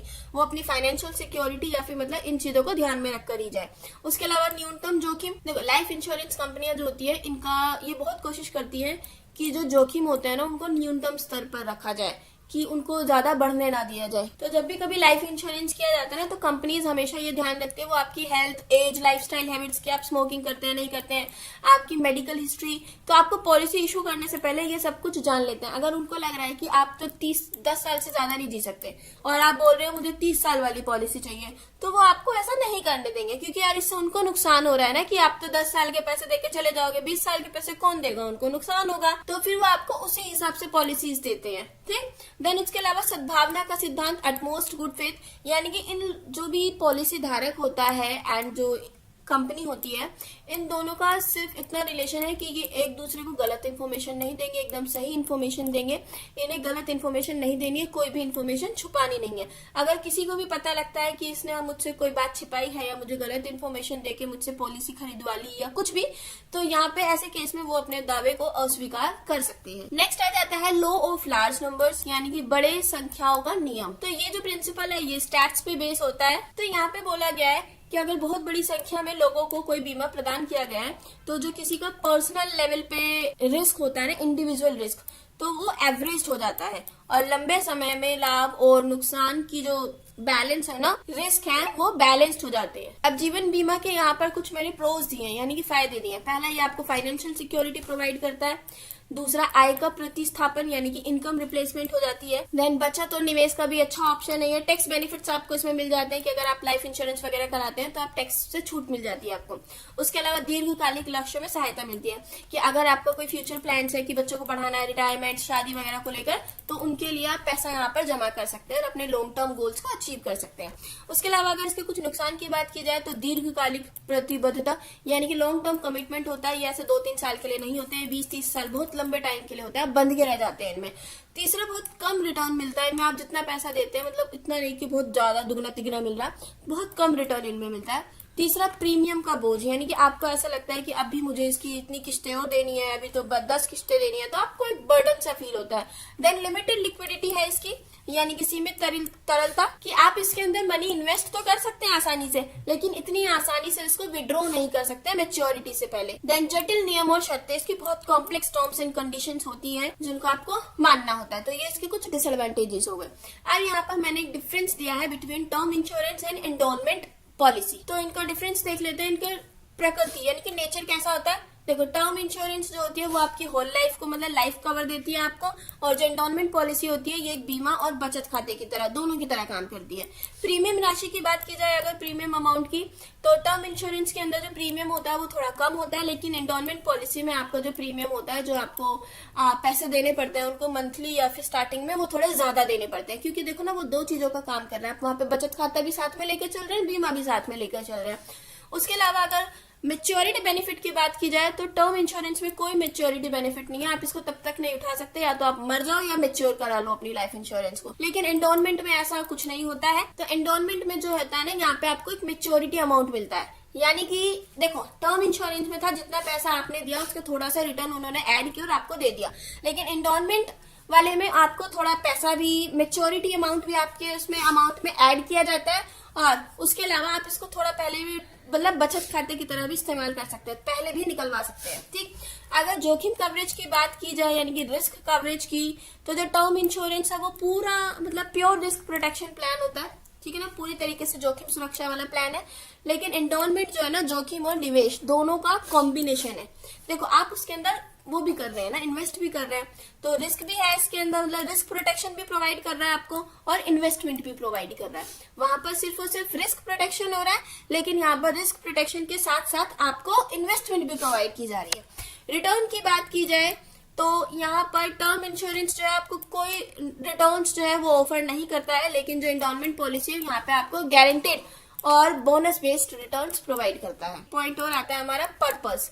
अब इसका पर्पस क्या है, उद्देश्य। जो टर्म इंश्योरेंस है ये डिपेंडेंट्स की फाइनेंशियल प्रोटेक्शन के लिए अच्छा है कि लाइक सोचो घर में एक ही कमाने वाला है और उसके पीछे कोई नहीं है कमाने के लिए, तो ऐसे केस में वो अपना लाइफ इंश्योरेंस करा सकता है कि अगर उसको कभी कुछ हो जाए तो कंपनी उसके घर वालों को पैसा दे देगी। लेकिन जो एंडोनमेंट पॉलिसीज है ये लॉन्ग टर्म सेविंग गोल्स होते हैं, इनको ये ध्यान रख के किया जाता है कि मुझे भविष्य में जाके कार खरीदनी है, मकान खरीदना है, तो इन चीजों को ध्यान में रख के किया जाता है। ठीक है, तो इनका पर्पज ये हुआ। नेक्स्ट हम देखने वाले थे यूनिट लिंक्ड इंश्योरेंस प्लान। ये यूलिप क्या होता है, तो ये एक ऐसा फाइनेंशियल प्रोडक्ट होता है जिसके अंदर लाइफ इंश्योरेंस और इन्वेस्टमेंट दोनों ऐड होती है, जीवन बीमा और निवेश, ये इन दोनों को जोड़कर एक साथ यूनिट लिंक्ड इंश्योरेंस प्लान बनाते हैं। यहाँ पर जो भी प्रीमियम पॉलिसी होल्डर कंपनी में देता है, लाइक इंश्योरेंस कंपनी को प्रोवाइड करा रहा है, तो उसका एक पार्ट जो है आपके लाइफ कवर के लिए यूज हो जाता है, एंड जो दूसरा पार्ट है सोचो 50-50 है, तो 50 लाइफ कवर के लिए यूज हो गया एंड 50% आपके जो भी आपने पैसे दिए थे उसको मार्केट में लगा दिया गया। ठीक है ना, म्यूचुअल फंड्स वगैरह इन सब चीजों में लगा दिया गया इन्वेस्टमेंट के तौर पर। अब इसके अलावा unit linked insurance plan and mutual fund में मैंने एक छोटा सा डिफरेंशिएशन दिया है कि क्या फर्क है इनमें। यूलिप जो है बीमा और निवेश का कॉम्बिनेशन है, इंश्योरेंस एंड इन्वेस्टमेंट का, लेकिन अगर म्यूचुअल फंड देखा जाए तो वो पूरी तरीके से इन्वेस्टमेंट प्रोडक्ट है कि वो सिर्फ और सिर्फ इन्वेस्टमेंट के लिए बना है। बीमा कवर की बात की जाए तो यूलिप जो है जीवन बीमा का कवरेज भी देता है, लेकिन म्यूचुअल फंड में ऐसा नहीं है। उद्देश्य की बात, अगर ऑब्जेक्टिव की बात की तो यूलिप जो है financial protection and wealth creation दोनों देता है, लेकिन म्यूचुअल फंड में सिर्फ और सिर्फ पैसा जोड़ने पर ध्यान दिया जाता है। लेकिन लॉक इन अवधि, लॉक इन पीरियड की बात की जाती है, यूलिप का जो एक मैंडेटरी लॉक इन पीरियड होता है 5 साल, इससे पहले आप पैसा नहीं निकाल सकते हैं। लेकिन म्यूचुअल फंड का ऐसा कोई लॉक इन पीरियड नहीं होता है एक्सेप्ट ELSS फंड्स। ठीक, उसके अलावा निवेदन आवंटन यानी कि इन्वेस्टमेंट एलोकेशन की बात की जाए तो यूलिप में आपके प्रीमियम का जो पार्ट है कुछ इंश्योरेंस में जाता है, कुछ इन्वेस्टमेंट में जाता है, म्यूचुअल फंड में पूरा इन्वेस्टमेंट में जाता है। रिटर्न की बात की जाए तो यूलिप में आपको थोड़ा सा मॉडरेट रिटर्न मिलता है, म्यूचुअल फंड्स में आपको ज्यादा रिटर्न्स मिलते हैं, हैवी रिटर्न्स मिलते हैं आपकी पेमेंट पर। ठीक, फ्लेक्सिबिलिटी की बात करें तो यूलिप में बहुत कम फ्लेक्सिबिलिटी है, लेकिन म्यूचुअल फंड्स में ज्यादा फ्लेक्सिबिलिटी है, इनको आप अपनी तरीके से यूज कर सकते हैं, जब आपका मन करे तब पैसा विड्रॉ कर सकते हैं, जब आपका मन करे तब पैसा डाल सकते हैं। शुल्क यानी कि पैसे की बात करें, चार्जेस की, तो जो यूलिप्स होते हैं उनके चार्जेस हाई होते हैं। क्यों हाई होते हैं, क्योंकि यार वो दो जगह बांट रहे हैं अपने आपके पैसे को।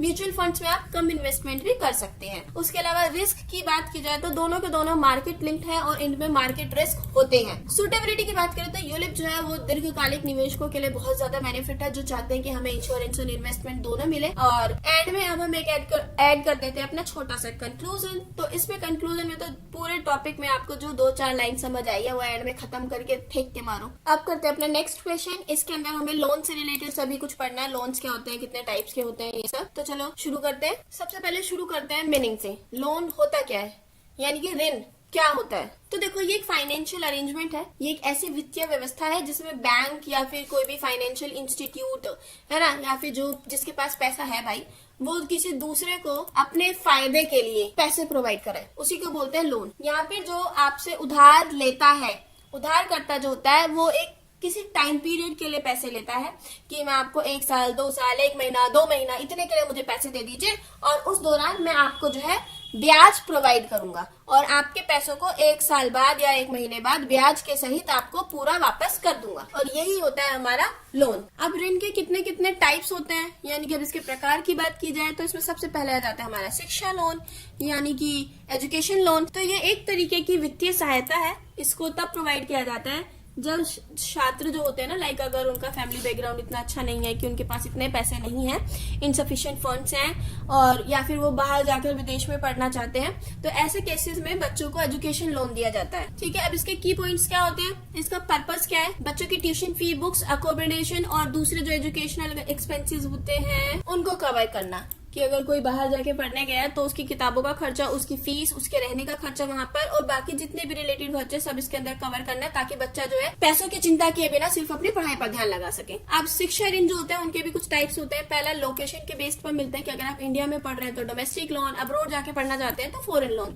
उसके अलावा कोर्स के बेस पर भी मिलता है कि आप किस तरीके का कोर्स कर रहे हैं, secondary, senior secondary, under graduate या फिर पोस्ट ग्रेजुएट कोर्स कर रहे हैं। देन कुछ इसमें स्पेशल लोन्स मिलते हैं, कुछ करियर एनहांसमेंट लोन्स होते हैं, कुछ थर्ड पार्टी अगेंस्ट लोन्स होते हैं, एंड कुछ होते हैं सिक्योर्ड अगेंस्ट प्रॉपर्टी, क्या प्रॉपर्टी के बेस पर लोन ले रहे हैं कि आप हमारी प्रॉपर्टी रख लो और हमें लोन दे दो। अब इसके लिए डॉक्यूमेंट्स क्या क्या चाहिए होते हैं, यहाँ पर मैंने पूरी लिस्ट बनाई है, वो आप देख लीजिएगा। 4-5 डॉक्यूमेंट्स चाहिए। रीपेमेंट का क्या होता है कि भाई अब आपने लोन तो ले लिया, अब आपको पैसे भी तो वापस करने, सरकार बेवकूफ थोड़ी हर किसी को लोन देती फिरेगी। तो इसमें क्या होता है आमतौर पर कि जो भी टाइम आपका है कि 6 साल, 2 साल, 3 साल, जो भी आपका पढ़ाई वाला टाइम है, उस टाइम पे आपको कुछ नहीं देना, लेकिन जैसे ही आपकी डिग्री पूरी होती है तो जो ग्रेस पीरियड होता है ना आपके 6 महीने का, कि आपका कोर्स कंप्लीट हो गया तो आपको 6 महीने का टाइम दिया जाता है कि आप इसमें दे सकते। लेकिन अगर आप ऐसा नहीं कर सकते तो एक मैक्सिमम टाइम आपको पूरा दिया जाता है 8 साल का, जो कि आपकी लोन डेट होती है उससे लेके अगले 8 साल तक आप अपने लोन को कवर कर सकते हैं, उनको पैसा दे सकते हैं। अब इसके फायदे क्या है? सबसे पहला टैक्स बेनिफिट इसके अंदर आपको मिल जाता है। हायर स्टडीज और करियर इनहेंसमेंट जो है उसको एनकरेज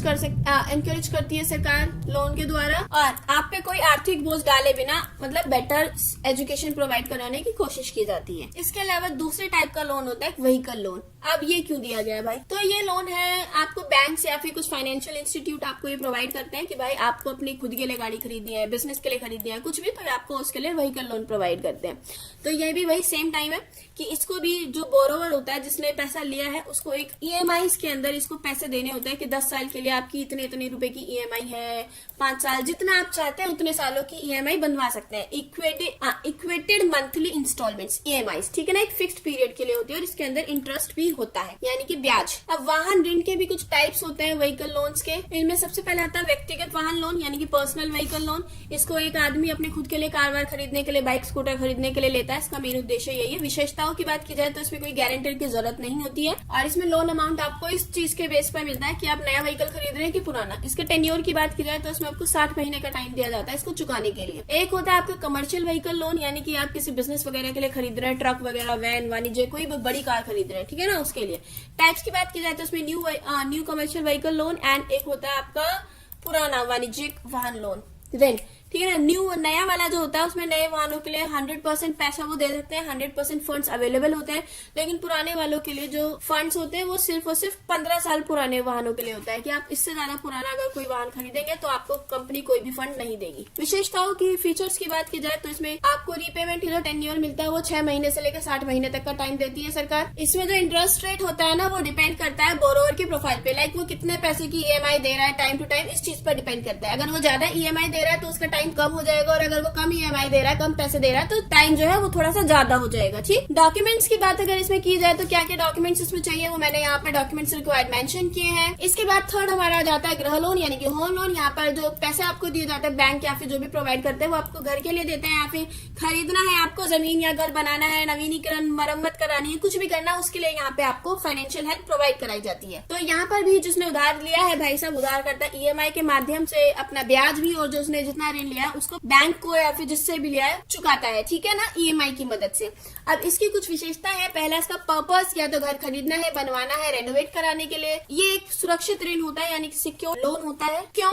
क्योंकि यहाँ पर जो प्रॉपर्टी आपने परचेज की है या फिर जो आप बना रहे हैं वो एक कोलेट्रल की तरह काम करती है, यानी कि आप उसी को गिरवी रखकर लोन लेते हैं, ठीक है ना। तो बैंक जो होता है सिक्योर्ड होता है कि आप ये घर खरीदने जा रहे हैं, अगर आगे चलकर आप उनके पैसे नहीं भी दे पाए तो वो आपके घर को ही आपसे ले लेंगे, तो इसी वजह से इसको सिक्योर्ड लोन बोलते हैं। देन पात्रता, अगर एलिजिबिलिटी की बात की जाए तो यहाँ पर मैंने बता दिया है कौन कौन इसके लिए एलिजिबल है।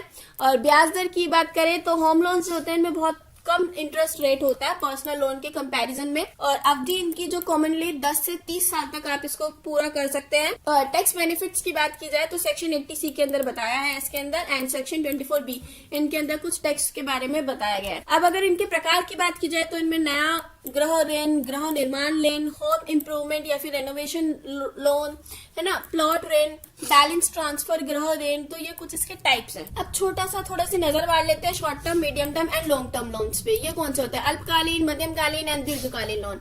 अल्पकालीन लोन की बात की जाए तो इनका टाइम पीरियड 1 साल तक का होता है। इनका उद्देश्य क्या होता है?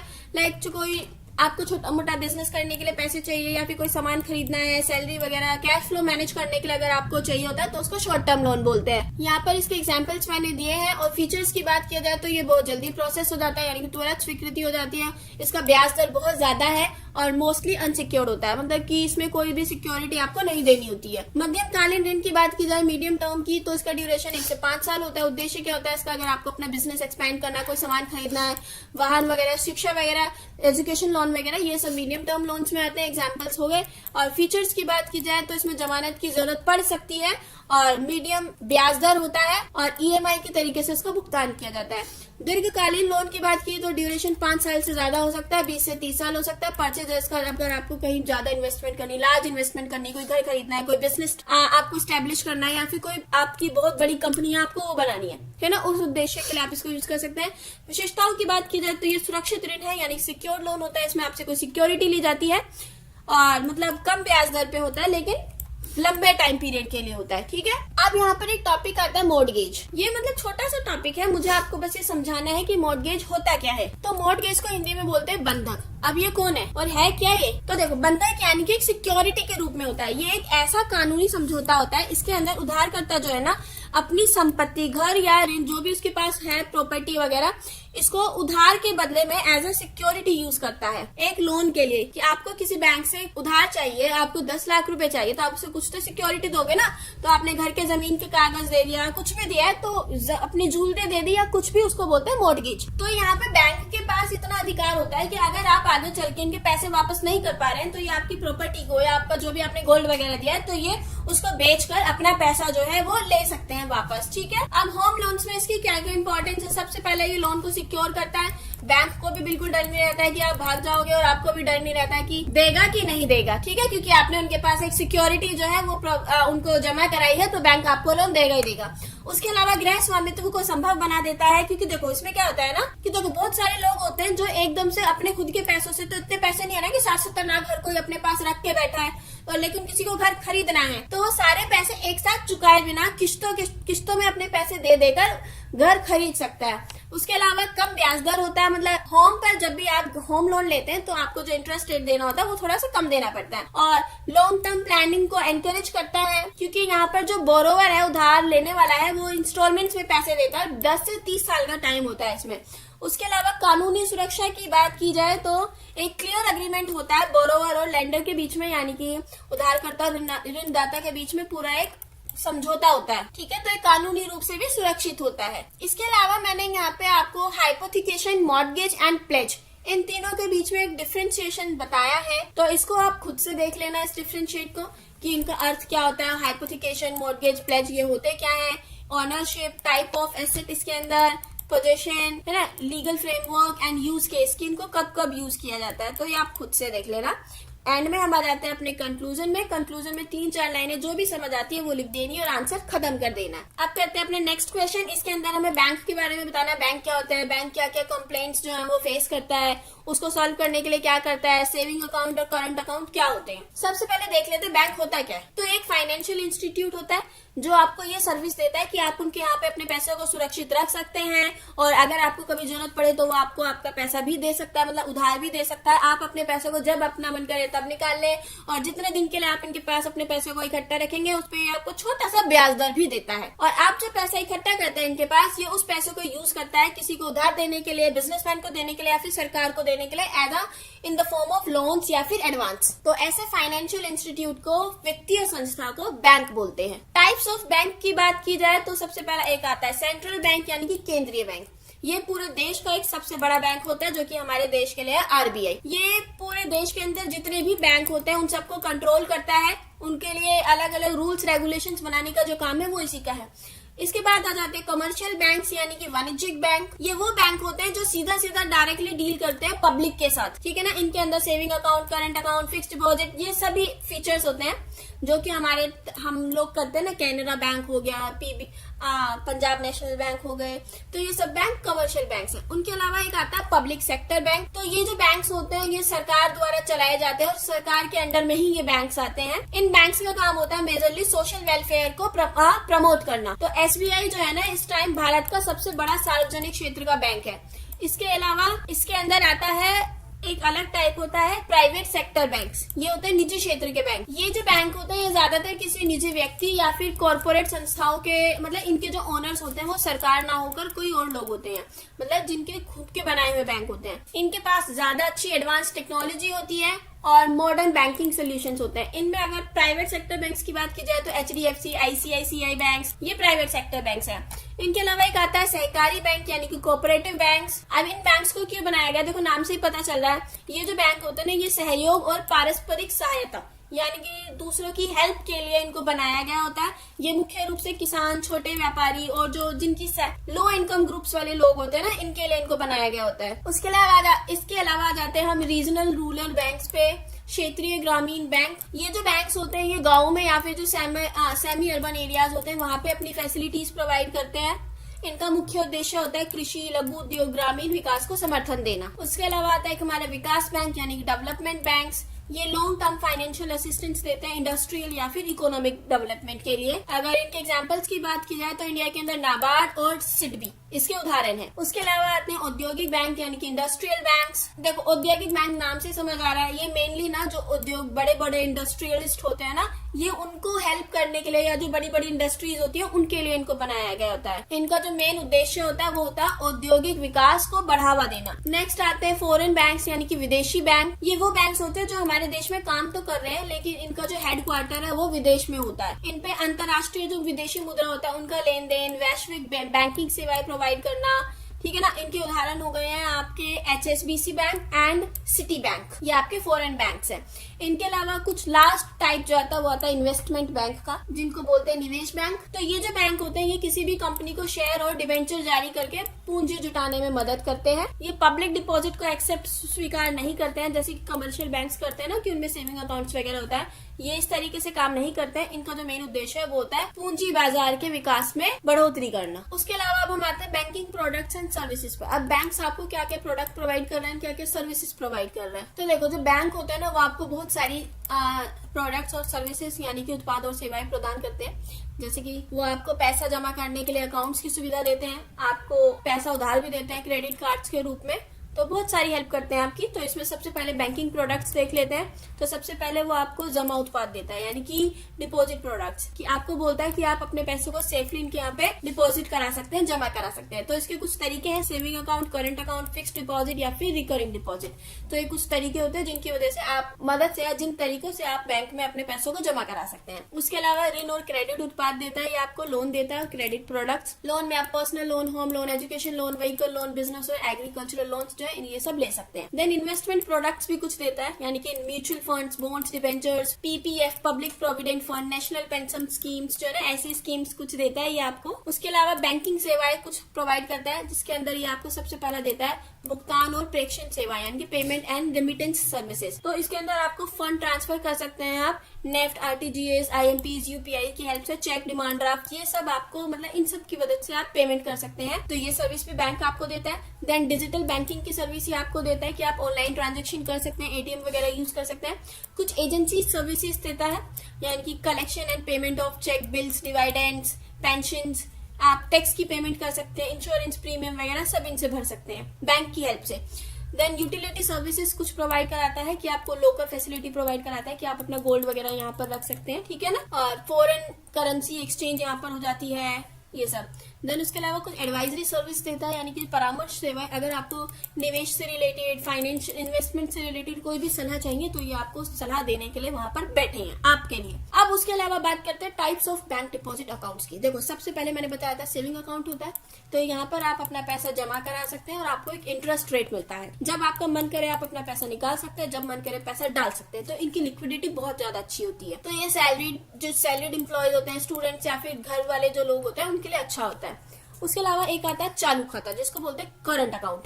ये मेनली बिजनेसमैन या फिर ऑर्गेनाइजेशंस वगैरह के लिए खोलते हैं, जिनमें क्या होता है ना, बार बार लेन देन होता है। ऐसे बड़े लोग करंट अकाउंट खोलते हैं। इसके अंदर आप कितना भी पैसा डिपॉजिट करा सकते हैं and withdrawals without any interest, और कितना भी पैसा निकाल सकते हैं, लेकिन इसमें आपको कोई इंटरेस्ट नहीं मिलता है। इसके अंदर ओवरड्राफ्ट वाली जो फैसिलिटी है मेनली वो होती है। उसके अलावा एक होता है फिक्स डिपॉजिट अमाउंट। देखो इसमें क्या होता है ना, जब आप कोई एक अकाउंट खोलते हैं तो आप उनको सीधा सीधा ये बोलते हैं कि मैं इसके अंदर 2 लाख रुपए की फिक्स डिपॉजिट रखूंगा, तो उसके ऊपर वो आपको एक थोड़ा सा ज्यादा बढ़ाकर इंटरेस्ट रेट देते हैं। आप उसके अलावा पैसा निकाल सकते हैं कि 2 लाख से ज्यादा अगर आपके अकाउंट में 3 लाख है तो उस 1 लाख को आप यूज कर सकते हैं, लेकिन 2 लाख आपको उसके अंदर फिक्स्ड रखना पड़ेगा।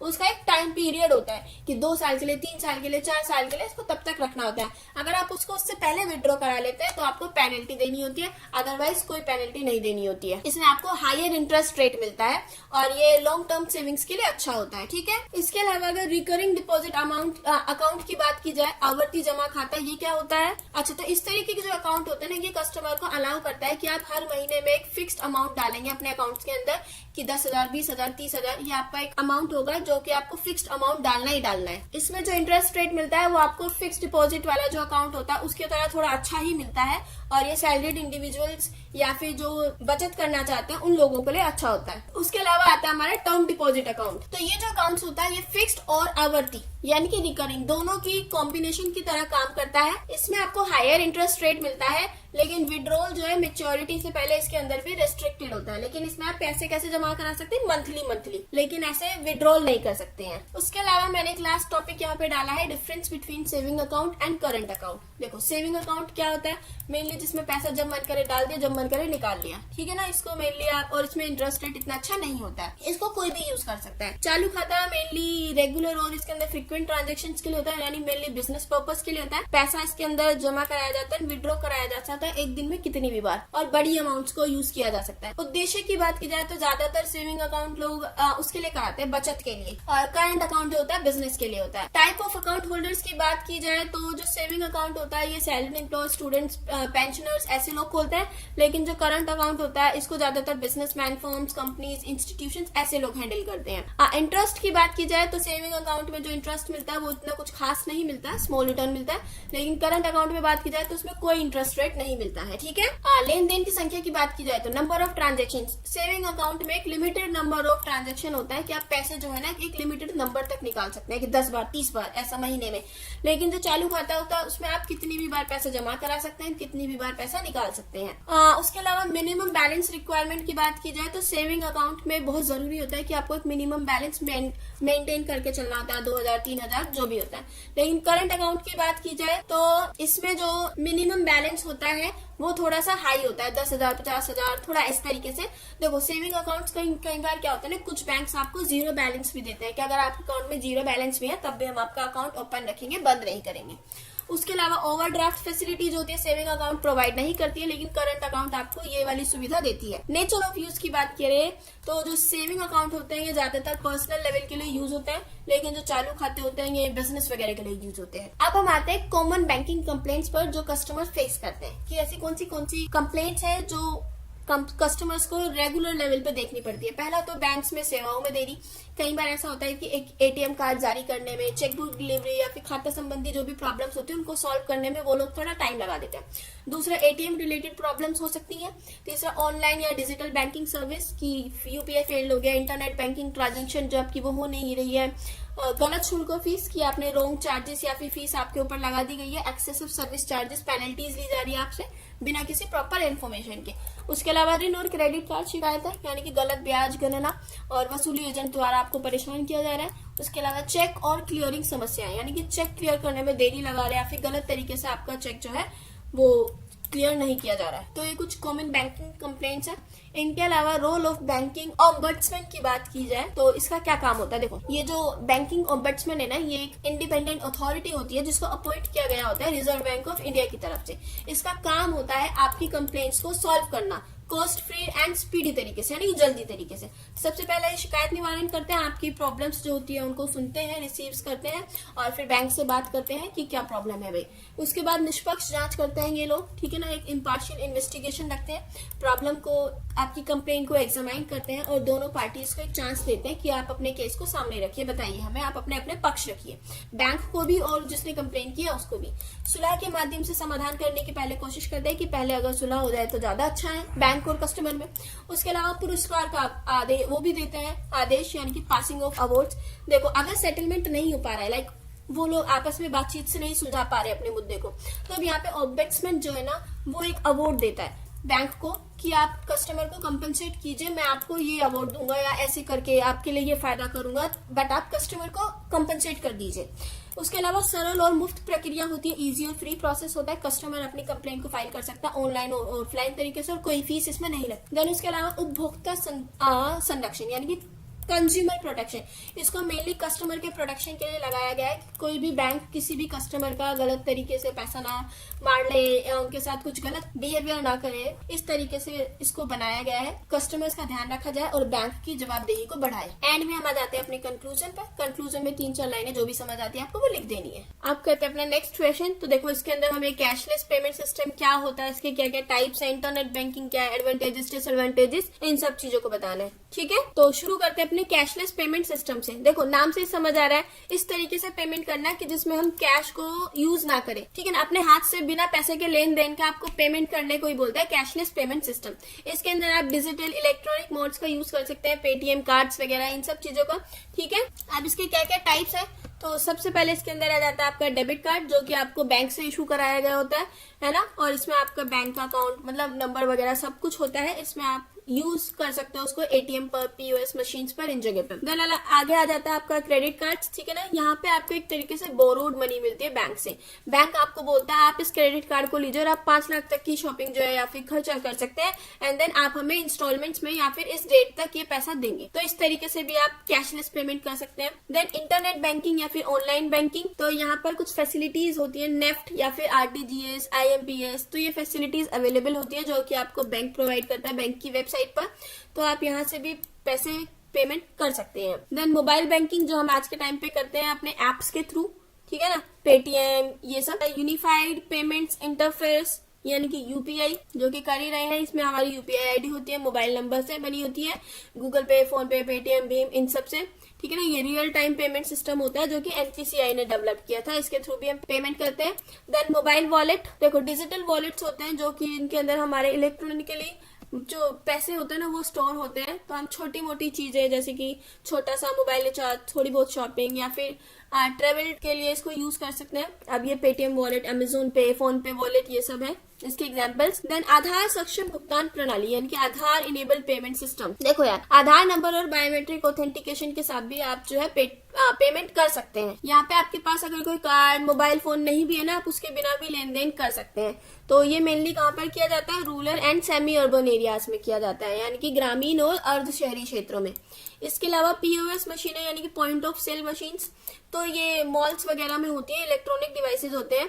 इन्हें कार्ड पेमेंट्स को एक्सेप्ट करने के लिए रखा जाता है। आप इन पर कार्ड को स्वाइप करके, इनके अंदर इंसर्ट करके या फिर टैप कर भी पेमेंट कर सकते हैं। ठीक, तो ये हो गई आपकी कैशलेस पेमेंट्स के कुछ टाइप। अब कैशलेस पेमेंट सिस्टम के क्या क्या एडवांटेजेस है, फायदे क्या है? देखो भाई, बहुत ज्यादा सुविधा है, आपको हर जगह पैसे लेकर घूमने नहीं होते हैं और ये हर जगह उपलब्ध भी है।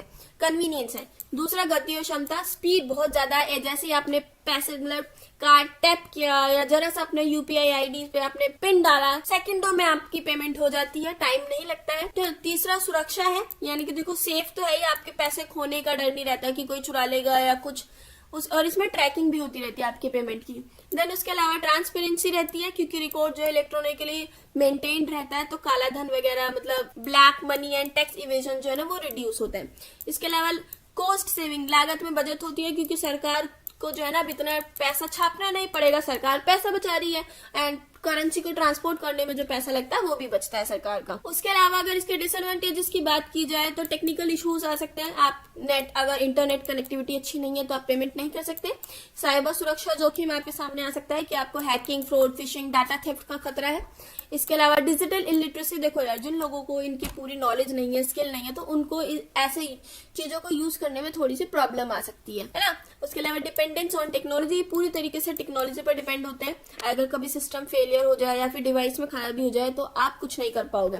उसके अलावा प्राइवेसी कंसर्न, देखो बहुत सारी चीजों इनमें ना प्राइवेसी कंसर्न हमें लगा रहता है कि कोई हमारी पर्सनल या फिर फाइनेंशियल डाटा का ऐसा ना हो कि किसी ने गलत इस्तेमाल कर लिया, ट्रैक कर लिया हमको, ठीक है ना। तो ये थोड़ा सा इसका डिसएडवांटेज है। इसके अलावा अब हम आ जाते हैं इंटरनेट बैंकिंग पर। ये क्या होती है? देखो, इंटरनेट बैंकिंग को ऑनलाइन बैंकिंग और ई बैंकिंग भी बोलते हैं, और ये एक मॉडर्न सिस्टम है बैंकिंग का। इसमें हम जो पेमेंट करते हैं ना वो इंटरनेट के थ्रू करते हैं। तो यहाँ पे आप किसी भी ब्रांच में फिजिकली विजिट किए बिना अपना काम कर सकते हैं।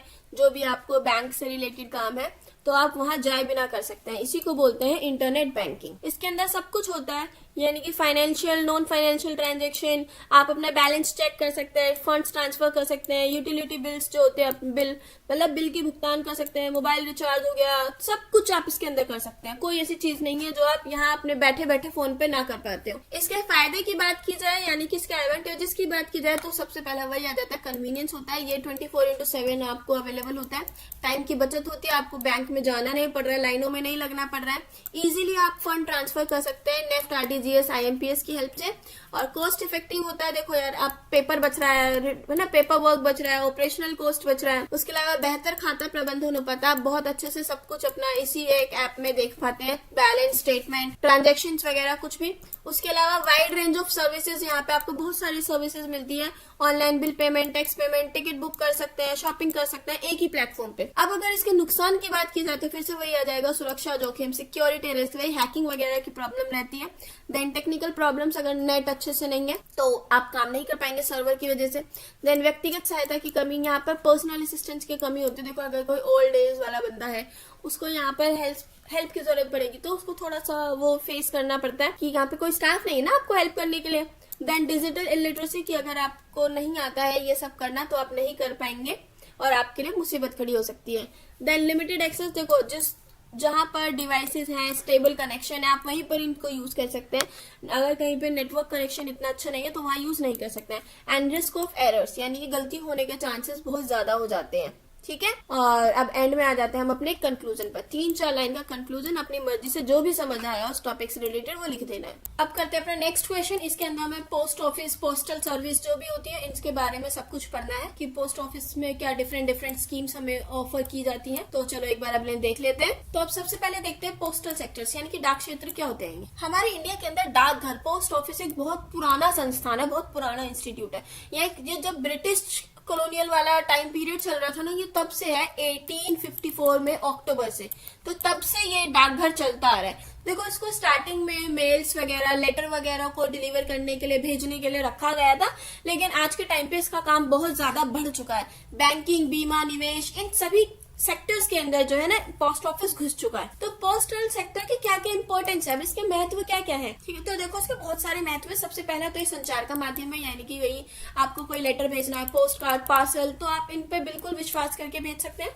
दूसरा, ग्रामीण और दूर दराज क्षेत्रों का समर्थन करता है, support to rural and remote areas. ऐसी जगह पर जहां पर ज्यादा बैंक्स वगैरह नहीं जा सकते, इंटरनेट फैसिलिटीज नहीं है, तो ऐसी जगह पर पोस्ट ऑफिस एक लाइफलाइन की तरह काम करता है, ठीक है ना, एक जीवन रेखा का काम करता है। तो सभी सर्विसेज को, बैंक्स वगैरह की सभी सर्विसेज को ये ऐसी जगह तक पहुंचाता है। उसके अलावा वित्तीय सेवाएं यानी कि कुछ फाइनेंशियल सर्विसेज की बात करते हैं कि जो पोस्टल सेक्टर्स है ये कुछ फाइनेंशियल सर्विसेज प्रोवाइड करता है, जैसे कि बचत खाता, आवर्ती जमा, निश्चित जमा, मनी ऑर्डर, डाक जीवन बीमा, तो ऐसी कुछ सेवाएं हैं जो ये प्रोवाइड करता है, ठीक है। देन रोजगार सृजन यानी कि एम्प्लॉयमेंट जनरेशन होता है इससे, क्योंकि ये हर जगह पर है तो बहुत सारे लोगों को इसमें रोजगार मिलता है। डिलीवरी वगैरह का, एडमिनिस्ट्रेशन, लॉजिस्टिक, कस्टमर सर्विस, तो इसमें बहुत सारा रोजगार है भाई, एम्प्लॉयमेंट भरपूर है। फिर इसके अलावा सपोर्ट टू गवर्नमेंट सर्विसेज, तो बहुत सारी गवर्नमेंट सर्विसेज होती है गाँव वालों तक पहुंचाने के लिए, तो ये उनमें बहुत ज्यादा हेल्प करता है। डाकघर जो है सरकार को pension, subsidy, direct benefit transfer जैसी बहुत सारी ऐसी योजनाएं जो है जिनको बांटने में हेल्प करता है और व्यापार और ई कॉमर्स को बढ़ावा देता है। इसके अलावा देखो इसके अंदर ना 2 तरीके के अकाउंट्स होते हैं, मैंने अभी आपको बताया था, इसके अंदर 2 तरीके के खाते होते हैं। तो एक होता है एक होता है पोस्ट ऑफिस एसए, ये होता है हमारे पोस्ट ऑफिस का खाता। एक आईपीबीपी होता है, हमें इससे बताना है कि ये क्या होते हैं दोनों अकाउंट, ठीक है। आईपीपीबी की बात की जाए तो India post payment bank account, तो 2 तरीके के खाते हैं। ये डिजिटल बचत खाता होता है, कौन सा, डिजिटल सेविंग अकाउंट होता है, और ये खासकर ग्रामीण और दूर दराज क्षेत्रों के लिए है। ये जो होता है आपका बैंक अकाउंट, ये ग्राहकों को डाकघर और मोबाइल बैंकिंग के माध्यम से बुनियादी बैंकिंग सेवाएं जो होती है ना, जो भी बेसिक बैंकिंग सर्विसेज होती है वो प्रोवाइड करता है। इसके अंदर यूपीआई, एईपीएस, डीबीटी, बिल भुगतान, फंड ट्रांसफर, ऐसी सेवाएं जो होती हैं ये प्रोवाइड की जाती हैं। और इस अकाउंट को इजीली खोला जा सकता है, बहुत कम दस्तावेजों के साथ बहुत आसानी से खोला जा सकता है। वहीं अगर हम बात करते हैं पोसा खाता यानी कि पोस्ट ऑफिस सेविंग अकाउंट, तो ये एक ट्रेडिशनल सेविंग अकाउंट होता है जो आपको पोस्ट ऑफिस प्रोवाइड करता है सेफ और रेगुलर सेविंग के लिए। यानी कि ये जो फिजिकल अकाउंट होता है आपको जो बैंक में जाकर आपको करना है, ठीक है ना, वो ऑनलाइन हो गया, ये ऑफलाइन वाला हो गया। यहाँ जमा राशि पर आपको इंटरेस्ट रेट मिलता है जो कि कॉमन बैंक में भी मिलता है, और ये ग्रामीण क्षेत्रों के लिए होता है ज्यादातर, और इसमें चेक सुविधा, एटीएम और ऐसी जो मतलब बहुत सारे जो फायदे होते हैं वो इसके अंदर मिलते हैं हमें। अब डिफरेंस करना है आईपीबीपी अकाउंट में और पोसा अकाउंट में। देखो नेचर की बात की जाए तो आईपीबीपी एक डिजिटल अकाउंट है, और लेकिन वही पोसा की अकाउंट की बात की जाए तो ट्रेडिशनल सेविंग अकाउंट है। इंटरेस्ट की बात करें तो ये आमतौर पर बहुत कम या फिर कोई ब्याज नहीं देता है, लेकिन पोस्ट अकाउंट आपको एक फिक्स्ड इंटरेस्ट रेट प्रोवाइड करता है बाय द जो कि डिसाइड होता है by the government. Services offer की बात की जाए तो जो आईपीबीबी खाता होता है, यूपीआई, एईपीएस, डीबीटी, बहुत सारी आपको सर्विस प्रोवाइड करता है, डोर स्टेप बैंकिंग वगैरह में। पोस्ट अकाउंट आपको सेविंग, विड्रॉल, चेक फैसिलिटी, ये सभी सर्विसेज देता है। लोन फैसिलिटी में आईपीबीबी जो होता है कोई लोन वगैरह सुविधा नहीं देता है, लेकिन जो पोसा होता है ये आपको लोन सुविधा तो उपलब्ध नहीं कराता है, क्योंकि मेनली ये भी बचत के लिए है, कोई लोन वगैरह देने के लिए नहीं है। एक्सेसिबिलिटी, पहुंच की बात की जाए तो ये मोबाइल ऐप, डाक एजेंटों के माध्यम से डिजिटल रूप में एक्सेस किया जा सकता है इसको, लेकिन इसको mainly through physical post office, आपको अगर इस अकाउंट में कोई काम है तो आपको पोस्ट ऑफिस ही जाना पड़ेगा अपने आप उठकर। तो ये कुछ डिफरेंशिएशन हो गया। अब हम बात करते हैं types of post office saving schemes. अब डाकघर हमें ऐसी कौन सी बचत योजनाएं प्रोवाइड कराता है भाई, उनको भी देख लेते हैं। तो गवर्नमेंट जो है ना वो डाकघरों के साथ मिलकर बहुत सारी स्कीम्स प्रोवाइड कराती है। तो उसके अंदर सबसे पहले आ जाता है ये पोसा अकाउंट जो मैंने अभी आपको बताया। Post office recurring deposit account भी एक प्रोवाइड कराया जाता है। इसके तहत आपको हर महीने में एक जमा राशि मतलब एक फिक्स्ड अमाउंट आपको देना होता है, आमतौर पर 5 साल के लिए होता है, और बाद में आप इसको निकाल सकते हैं, लेकिन 5 साल के लिए आप इस अमाउंट को नहीं निकाल सकते हैं, ठीक है। इसके अलावा पोस्ट ऑफिस निश्चित जमा खाता होता है, post office time deposit account. तो ये जो खाता होता है ना, इसके अंदर आप फिक्स्ड पीरियड के लिए एक पैसे को जमा करते हैं, आप डिसाइड करते हैं 1 साल, 2 साल, 3 साल, 5 साल, ये आपकी मर्जी होती है।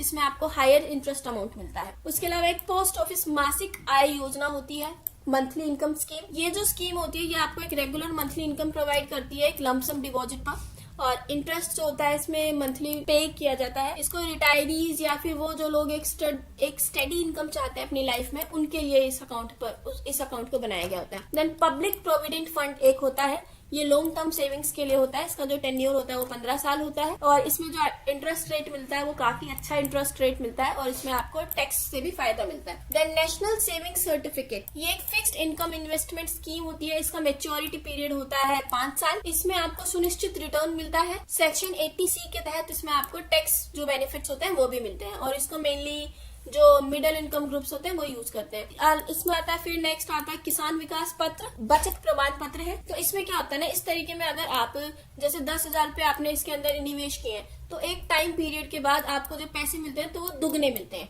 ठीक है ना। ये सुनिश्चित करता है कि जो आपको रिटर्न है वो बहुत अच्छा मिलने वाला है और इसमें जोखिम कम होता है, ये लंबी अवधि के लिए होता है। इसके अलावा एक हमें जो फैसिलिटी मिलती है वो मिलती है सुकन्या समृद्धि योजना। इसको ज्यादातर लड़कियों के लिए जो होता है उसके लिए, मतलब गर्ल चाइल्ड के लिए इसको बनाया गया होता है। गार्जियंस या फिर माता पिता इस अकाउंट को अपनी बच्ची के नाम से 10 साल से जो छोटी है उस बच्ची के नाम पर, उस लड़की के नाम पर इस अकाउंट को खोला जा सकता है और इसमें ब्याज दर और जो टैक्स बेनिफिट्स मिलते हैं। देन लास्ट आता है इसके अंदर senior citizen saving account scheme, यानी कि वरिष्ठ नागरिक बचत योजना। ये योजना 60 साल या फिर उससे ज्यादा उम्र के लोगों के लिए होती है। इसमें रेगुलर क्वार्टरली इंटरेस्ट इनकम और अश्योर्ड रिटर्न्स होते हैं और सीनियर सिटीजन के लिए ज्यादातर प्रेफर्ड स्कीम है। अब देखो how post office saving schemes promote savings among citizens.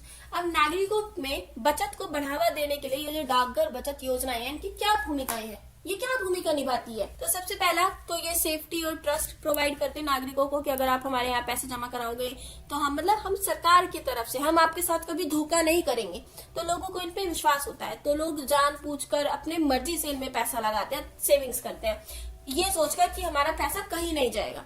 दूसरा पहुंच और व्यापक नेटवर्क, देखो ये हर जगह है, ऑलमोस्ट हर गांव में, हर शहर में, हर जगह है पोस्ट ऑफिस, तो इनकी रीच बहुत ज्यादा है। और छोटी और नियमित निवेश की सुविधा भी है इनके अंदर। ये आएगा small initial and regular investment, ये हमारा थर्ड पॉइंट जो है ये इसका है, ठीक है ना। तो इसके अंदर आप छोटे मतलब कम पैसों से भी इन्वेस्टमेंट कर सकते हैं, ज्यादा जरूरी नहीं है कि आपको ज्यादा ही पैसे करने हैं, 500 रुपए से भी इन्वेस्टमेंट कर सकते हैं। उसके अलावा आ जाता है फोर्थ, नियमित बचत की आदत को प्रोत्साहित करता है, encouragement of regular saving habits. देखो इसके अंदर कुछ स्कीम्स है जैसे कि रिकरिंग डिपॉजिट, ऐसी बहुत सारी स्कीम्स है जो आपको ये एनकरेजमेंट करता है कि आप थोड़ा थोड़ा पैसा हम पे लगाइए और हम आगे चल के आपको ज्यादा बेनिफिट्स देंगे। अट्रैक्टिव और अश्योर्ड रिटर्न्स की गारंटी देता है कि अगर आप हम पे अच्छी स्कीम्स लेंगे है ना और हम पे पैसा लगाएंगे तो हम आपको लॉन्ग टर्म में फायदा देंगे। उसके अलावा टैक्स बेनिफिट्स मिलते हैं इसके अंदर, कुछ ऐसी योजनाएं हैं जिनके अंदर टैक्स बेनिफिट्स मिलता है कि आपको टैक्स नहीं देना होता है और लंबी अवधि के लिए आपको फाइनेंशियल सिक्योरिटी प्रोवाइड करता है। कुछ स्कीम्स है पीपीएफ एंड एसएसवाई, ये आपको लॉन्ग टर्म गोल्स के लिए ज्यादा बेनिफिट्स होते हैं। लेकिन अब हम बात करते हैं मनी ट्रांसफर सर्विसेज की।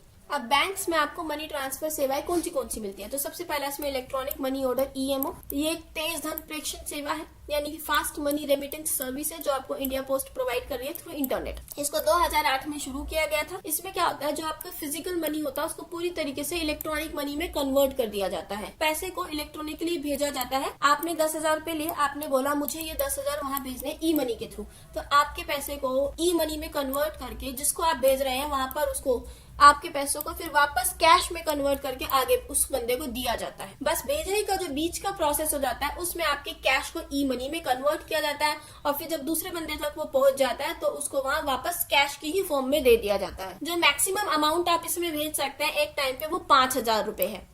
अब इसके अंदर कौन सी पार्टीज इन्वॉल्व होती है, पहले पे जो पैसा भेज रहा है डाकघर, और तीसरा लाभार्थी जिसके पास पैसा भेजा जा रहा है। दूसरी इसके अंदर सर्विस आती है वेस्टर्न यूनियन मनी ट्रांसफर। तो ये एक इंटरनेशनल इनवर्ड रेमिटेंस सर्विस है। इसके अंदर इंडिया पोस्ट और वेस्टर्न यूनियन इन दोनों का टाई अप हुआ है, यानी साथ में मिलकर काम करते हैं। तो इसका जो मेन मुद्दा तो इसे है कि क्यों बनाया गया है इसको, कि आप अब्रोड से अगर आपको कोई पैसा भेज रहा है तो आप किसी को पैसा भेज भी सकते हैं, रिसीव भी कर सकते हैं। 195 कंट्रीज इसके अंदर अवेलेबल है और ये रियल टाइम बेसिस पर काम करती है। तो जो लाभार्थी होता है वो बैंक खाता ना होने पर भी डाकघर के माध्यम से पैसा प्राप्त कर सकते हो। देखो ऐसा होता है ना, कई पेरेंट्स ऐसे होते हैं जिनके बच्चे विदेश में काम कर रहे हैं लेकिन उनका खुद का कोई उनका कोई डाक खाता नहीं है या फिर बैंक अकाउंट नहीं है, तो उनके बच्चे उन्हें विदेश से पैसे तो भेजेंगे ना भाई, तो क्या होगा, वो उनको वेस्टर्न यूनियन मनी ट्रांसफर की हेल्प से पैसे भेज सकते हैं। और ये जो बूढ़े माँ बाप है या कोई भी है वो बिना अकाउंट के भी पोस्ट ऑफिस से जाकर पैसे ले सकते हैं। एंड में आ जाते हैं अब हम अपने कंक्लूजन पर। तो कंक्लूजन में 3-4 लाइन जो भी आपको समझ आती है वो अपनी मर्जी से आपको लिख देनी है। तो ये आंसर हमारा यहाँ पे खत्म होता है। अब करते हैं अपना लास्ट क्वेश्चन। इसके अंदर हमें डीमटेरियलाइजेशन क्या है उसको समझाना है और जो ये डीमैट अकाउंट्स होते हैं ये क्या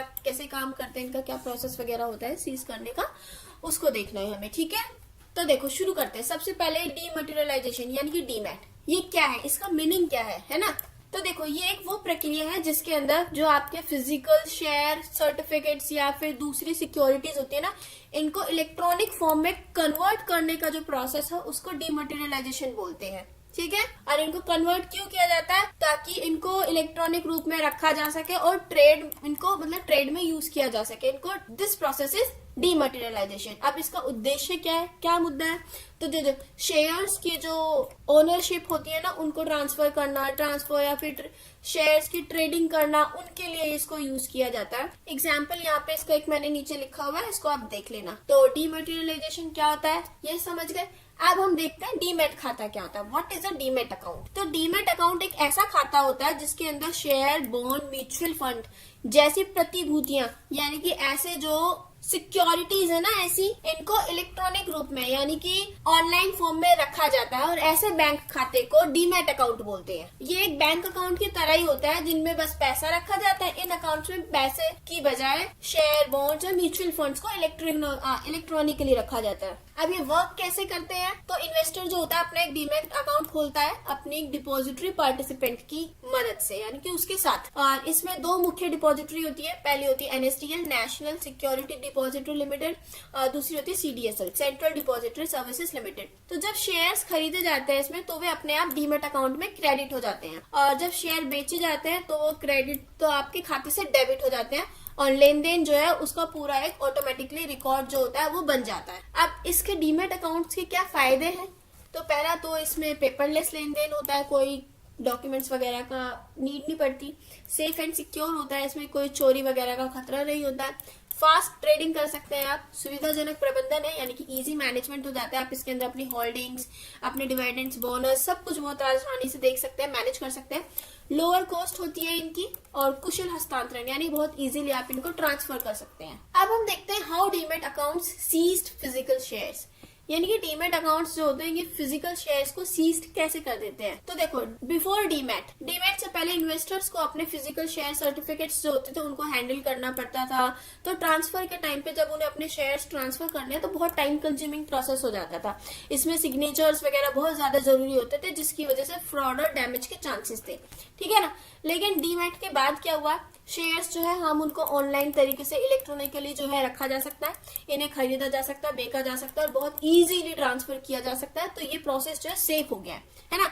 फिजिकल सर्टिफिकेट्स की इनमें अब कोई जरूरत नहीं है एंड यहाँ पर कोई भी सिग्नेचर वगैरह की जरूरत नहीं है, तो फ्रॉड नहीं हो पाता है और इसकी वजह से जो ट्रेडिंग है वो बहुत ज्यादा ईजी हो गई है और बाजार की जो दक्षता है, एफिशिएंसी है मार्केट की, वो बढ़ गई है। तो इस तरीके से जो डीमैट अकाउंट्स है इन्होंने फिजिकल शेयर ट्रेडिंग को सीज कर दिया है कि अब फिजिकल लेवल पर कोई भी शेयर ट्रेडिंग नहीं होती है, अब सब ऑनलाइन लेवल पर होती है, इलेक्ट्रॉनिकली होती है। एंड में अब हम आ जाते हैं कंक्लूजन पर। 2-4 लाइन का कंक्लूजन है, इसको जो आपको डीमैट अकाउंट के बारे में समझ आता है वो लिख देनी है। अब हम अपने लास्ट आंसर करते हैं। इसके अंदर हमें शॉर्ट आंसर्स लिखने हैं, लघु टिप्पणी, सॉरी ये इंग्लिश में नहीं है इसमें, बट इसके अंदर हमें इलेक्ट्रॉनिक क्लियरिंग सेवा service and national saving certificate यानी कि राष्ट्रीय बचत प्रमाण पत्र, बुल और bear market and PPF public provident fund, ठीक है ना, इनके बारे में शॉर्ट नोट्स लिखने हैं। और इसके अलावा एक फिफ्थ पॉइंट और है ई मनी, इसको भी हमें देखना है, ई मनी। तो चलो शुरू करते हैं। सबसे पहले शुरू करते हैं इलेक्ट्रॉनिक क्लियरिंग सेवा से, ईसीएस। अब ये क्या होता है, ये इलेक्ट्रॉनिक मोड होता है अपने फंड्स को ट्रांसफर करने का, कि आपको बल्क में बहुत बड़े लेवल पर अपने फंड्स को जो है दूसरे अकाउंट में या किसी और को ट्रांसफर करना है या लेना है किसी से, तो ये ईसीएस के थ्रू होता है। अब ये ज्यादातर किन चीजों के लिए यूज होता है, जैसे कि रिपीटेटिव या फिर जो पीरियोडिक पेमेंट्स होती है जैसे सैलरी, पेंशन, डिविडेंड, इंटरेस्ट, इन सब चीजों के लिए यूज होता है। ईसीएस आपके पेपर वर्क को कम कर देता है और समय बचाता है। ईसीएस के 2 टाइप्स होते हैं, ECS credit and ECS debit.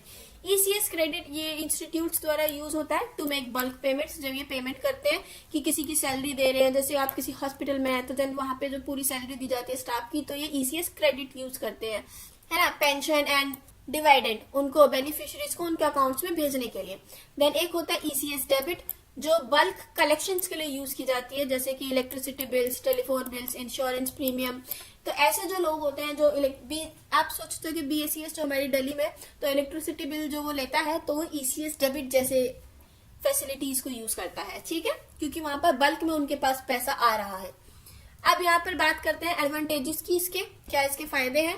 तो देखो, समय की बचत होती है पूरी तरीके से, क्योंकि जल्दी हो जाता है, कॉस्ट इफेक्टिव है, क्योंकि यहाँ पे आपको धक्के नहीं लगाने पड़ रहे हैं कहीं के, प्रिंटिंग वगैरह, हैंडलिंग, प्रोसेसिंग, किसी चीज की जरूरत नहीं है, ऑनलाइन हो रहा है सब कुछ, तो कॉस्ट इफेक्टिव हो गया, कहीं पेट्रोल की खर्ची नहीं हो रही है। देन सुविधाजनक है, सब कुछ आपके मतलब एक बार में हो जाता है, बार बार रिपीटेडली नहीं जाना पड़ रहा है। और सटीकता और विश्वसनीयता है, यानी कि एक्यूरेसी एंड रिलायबिलिटी है। रेगुलरली और टाइमली पेमेंट्स हो जाती हैं, इसमें कोई प्रॉब्लम नहीं आती। अगर इसके नुकसान की बात की जाए तो बैंकिंग सिस्टम पर बहुत ज्यादा डिपेंडेंस है, ठीक है ना, और सीमित जागरूकता है, लोगों को इसके बारे में बहुत कम नॉलेज है ईसीएस फैसिलिटी के बारे में, और सहमति की आवश्यकता होती है, कंसेंट रिक्वायरमेंट इसमें होती है कि जो ईसीएस डेबिट वाला जो फीचर है ना, तो इसमें अकाउंट होल्डर से पहले अथॉरिटी लेनी होती है, उससे उसको कंसेंट लेना होता है, तभी जाके कुछ होता है। देन अनधिकृत डेबिट का जोखिम है इसमें, रिस्क ऑफ अनऑथोराइज डेबिट, और इसके अलावा ये वन टाइम पेमेंट्स के लिए सुटेबल नहीं है। एंड में आ जाते हैं इसकी कंक्लूजन पर, 3-4 लाइन का कंक्लूजन जो भी आता है लिख लेना। देखो शॉर्ट नोट है, ज्यादा कोई बड़े ये टॉपिक थे नहीं, तो थोड़ा कम ही इन्फॉर्मेशन है, बट देख लेना, आप इन पॉइंट्स को बढ़ा चढ़ाकर लिख सकते हो एग्जाम्स में। उसके अलावा सेकंड आ जाता है हमारा नेशनल सेविंग सर्टिफिकेट। तो ये गवर्नमेंट द्वारा चलाई गई छोटी सी सेविंग स्कीम होती है, जो डाकघर द्वारा चलाई जाती है। तो इसमें मेनली जो छोटे और मध्यम आय वर्ग वाले इनकम ग्रुप्स वाले लोग होते हैं, उनको बचत के लिए प्रोत्साहन करने के लिए इस स्कीम को बनाया गया होता है। और ये जो स्कीम है ये डेफिनेटली उनको प्रॉफिट प्रोवाइड करती है, लाभ प्रदान करती है, और इसका एक लॉक इन पीरियड होता है 5 साल का, ठीक है ना। इसके अंदर आप मिनिमम अमाउंट जो इन्वेस्ट कर सकते हैं वो 1000 रुपए, और उसकी कोई मैक्सिमम लिमिट नहीं है। इसमें आपको पक्का गारंटेड रिटर्न मिलता है, और जो भी आपका इंटरेस्ट इसमें मिलता है ना, वो कंपाउंडेड मिलता है आपको, ठीक है ना, सिंपल इंटरेस्ट ना मिलकर आपको कंपाउंड इंटरेस्ट मिलता है इसके अंदर। लेकिन इस पर आपको जो पैसा है वो तभी मिलता है जब आपकी ये लॉक इन पीरियड कंप्लीट हो जाता है। अब इसकी कुछ विशेषताएं हैं, यानी कि इसके कुछ फीचर्स हैं। सबसे पहला एक गवर्नमेंट बैक्ड स्कीम है, सरकार द्वारा इसको चलाया जा रहा है। दूसरा, निश्चित परिपक्वता अवधि, इसकी एक फिक्स्ड मेच्योरिटी पीरियड है जो कि 5 साल है, इससे पहले आप पैसा नहीं निकाल सकते हैं। तीसरा, इसका एक सुनिश्चित रिटर्न आपको मिलता है, अश्योर रिटर्न, पक्का पक्का आपको कुछ ना कुछ इस पे रिटर्न मिलेगा, इंटरेस्ट मिलेगा, ऐसा नहीं है कि पैसा ऐसे ही डाल दे हो, फायदा होगा। न्यूनतम निवेश आवश्यकताएं हैं, मिनिमम इन्वेस्टमेंट रिक्वायरमेंट, यानी कि बहुत कम पैसे से भी स्टार्ट कर सकते हैं, 1000 रुपए से भी। ब्याज योगिक है, इंटरेस्ट जो है वो इसके अंदर कंपाउंड मिलेगा आपको एनुअली। टैक्स बेनिफिट्स ये हो जाते हैं कि इसमें आपको टैक्स पर डिडक्शन मिलती है। और ब्याज का पुनर्निवेश, यानी कि री इन्वेस्टमेंट ऑफ इंटरेस्ट, जो आप हर साल इन्वेस्ट कमाते हो उसको भी आप री इन्वेस्ट कर सकते हो, अपने उसी जो अपने पैसे हैं उसी में इन्वेस्ट कर सकते हो, और टैक्स डिडक्शन का भी फायदा ले सकते हो, और ज्यादा उस पर ब्याज पर भी ब्याज कमा सकते हो, ठीक। देन स्थानांतरण और नामांकन सुविधाएं, ट्रांसफर कर सकते हैं, नॉमिनेशन फैसिलिटीज के अंदर अवेलेबल होती है कि आप किसी का नॉमिनेट भी कर सकते हैं। देन अगर इसके एडवांटेजेस की बात की जाए तो सबसे पहले बहुत ज्यादा हाई सेफ्टी होती है क्योंकि सरकार इसके अंदर है। दूसरा, सुनिश्चित रिटर्न है, टैक्स बेनिफिट्स है, अफोर्डेबल इन्वेस्टमेंट है, एनकरेज करता है लॉन्ग टर्म सेविंग को। नुकसान की बात अगर हम करें तो एक लॉक इन पीरियड होता है इसका, 5 साल से पहले आप नहीं निकाल सकते हैं, और इंटरेस्ट जो होता है वो टैक्सेबल होता है। देखो यहाँ पर आपको टैक्स डिडक्शन का तो मतलब एलिजिबल है ये, लेकिन जो आप इंटरेस्ट कमाते हैं ना इस पर, उस पर आपको टैक्स देना होता है, ठीक है। उसके अलावा इसमें तरलता नहीं है, यानी कि नो लिक्विडिटी, आप इजीली इसमें से पैसा निकाल नहीं सकते जरूरत पड़ने पर। और बाजार साधनों की तुलना में कम रिटर्न है, थोड़ा सा रिटर्न कम देते हैं।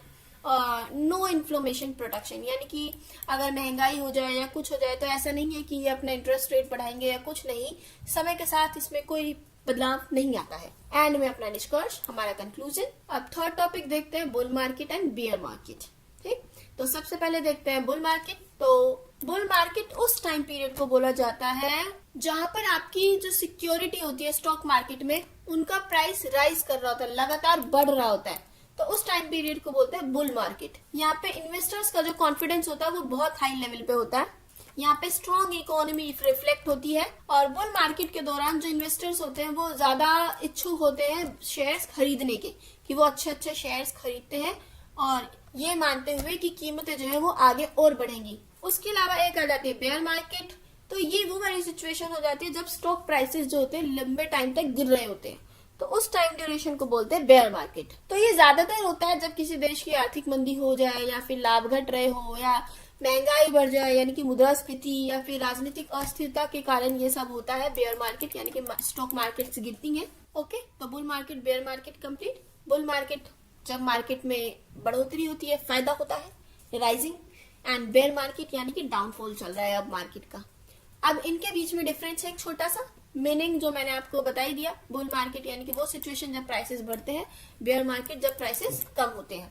डायरेक्शन ऑफ प्राइसेस की बात की जाए तो बुल मार्केट में शेयर और सिक्योरिटी जो होती है वो उनकी कीमतें लंबे टाइम तक ऊपर बढ़ती है, बेयर मार्केट में होती है जो वो कीमतें लगातार गिरती रहती हैं। इन्वेस्टर सेंटीमेंट की बात की जाए तो बुल मार्केट में जो इन्वेस्टर्स होते हैं वो बहुत ज्यादा उत्साहित, आशावादी, आत्मविश्वासी रहते हैं। बेयर मार्केट के टाइम पे जो इन्वेस्टर्स होते हैं उन्हें डर लगा रहता है, लैक ऑफ ट्रस्ट होता है उनका मार्केट पर। आर्थिक स्थिति की बात की जाए तो बुल मार्केट जो होता है आमतौर पर आर्थिक विस्तार के लिए होता है, जीडीपी वृद्धि होती है इसमें और कम बेरोजगारी के समय पे होता है। और जो बेयर मार्केट होता है इसका मतलब होता है देश में स्लो इकोनॉमिक कंडीशन अच्छी नहीं है, रिसेशन चल रहा है, फाइनेंशियल क्राइसिस फेस कर रहा है आपका देश। उसके अलावा रिस्क एपेटाइट की बात अगर हम करें, जोखिम लेने की प्रवृत्ति, तो जो बुल मार्केट होता है उसमें निवेशक ज्यादा से ज्यादा जोखिम उठाने के लिए तैयार हो जाता है, लेकिन बेयर मार्केट के टाइम पर जो इन्वेस्टर्स होते हैं वो रिस्क लेना ज्यादा पसंद नहीं करते हैं, ठीक है ना, वो सेफर इन्वेस्टमेंट ऑप्शंस की तरफ जाते हैं। ट्रेडिंग वॉल्यूम की बात करें अगर हम, तो ट्रेडिंग एक्टिविटी जो होती है बुल मार्केट के टाइम पे बहुत ज्यादा होती है and trading activity bear market पे ज्यादा कुछ खास नहीं होती है। निवेश रणनीति बुल मार्केट में क्या होता है ना, लंबे टाइम के लिए निवेश और खरीद रणनीतियां बहुत ज्यादा फेमस है कि लोग पसंद करते हैं कि इस टाइम पे स्टॉक्स खरीदे जाए, है ना, और स्ट्रेटेजीज बाय की जाए। लेकिन बेयर मार्केट के टाइम पे लोग जो होते हैं ना अपने शेयर्स को बेचना ज्यादा पसंद करते हैं, ना कि खरीदना। कॉर्पोरेट प्रदर्शन अगर हम देखें, कॉर्पोरेट परफॉर्मेंस, तो जो कंपनीज होती है जनरली बुल मार्केट के दौरान पर उन्हें प्रॉफिट एंड ग्रोथ मिलती है, लेकिन जब बेयर मार्केट होती है तो उस टाइम पे वो उनको काफी फाइनेंशियल प्रेशर फेस करना पड़ता है और कई बार नुकसान भी हो जाता है। बाजार में विश्वास की बात करें अगर, तो बुल मार्केट जो है वो अर्थव्यवस्था और बाजार के लिए मतलब भविष्य में मजबूत विश्वास दिखाता है, लेकिन बेयर मार्केट जो है उसमें अनसर्टेनिटी दिखाई देती है, कहीं ना कहीं ये दिखाई देता है कि आगे चलकर आपको नुकसान फेस करना पड़ सकता है। ड्यूरेशन बुल मार्केट जो होता है वो लास्ट ज्यादा टाइम तक रुकता है, ठीक है ना, और बेयर मार्केट जो होता है वो यूजुअली शॉर्टर होता है, यानी कि नुकसान जो है थोड़ा कम टाइम के लिए होता है, लेकिन ये मोर वॉलेटाइल एंड अनसर्टेन होता है।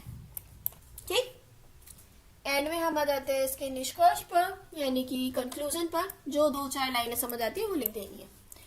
नेक्स्ट जो हमारा पॉइंट टॉपिक आता है वो होता है पब्लिक प्रोविडेंट फंड, पीपीएफ। अब ये क्या होता है, देखो ये एक लॉन्ग टर्म सेविंग्स वाली स्कीम होती है, ठीक है ना, कि इसमें क्या करती है, यहाँ पे गवर्नमेंट लोगों को, अपने लोगों को एनकरेज करती है कि आप इसमें पैसा डालिए, आपको जब आप बूढ़े हो जाएंगे, रिटायरमेंट की एज आएगी, जब भी आपको जरूरत पड़े आप यहाँ से पैसा ले सकते हैं। एक सेविंग अकाउंट की तरह, लाइक लोगों को सेविंग्स की तरफ मोटिवेट करने के लिए ये स्कीम लाई गई थी। और ये जो अकाउंट है इसको आप किसी बैंक में या फिर पोस्ट ऑफिस में खोल सकते हैं।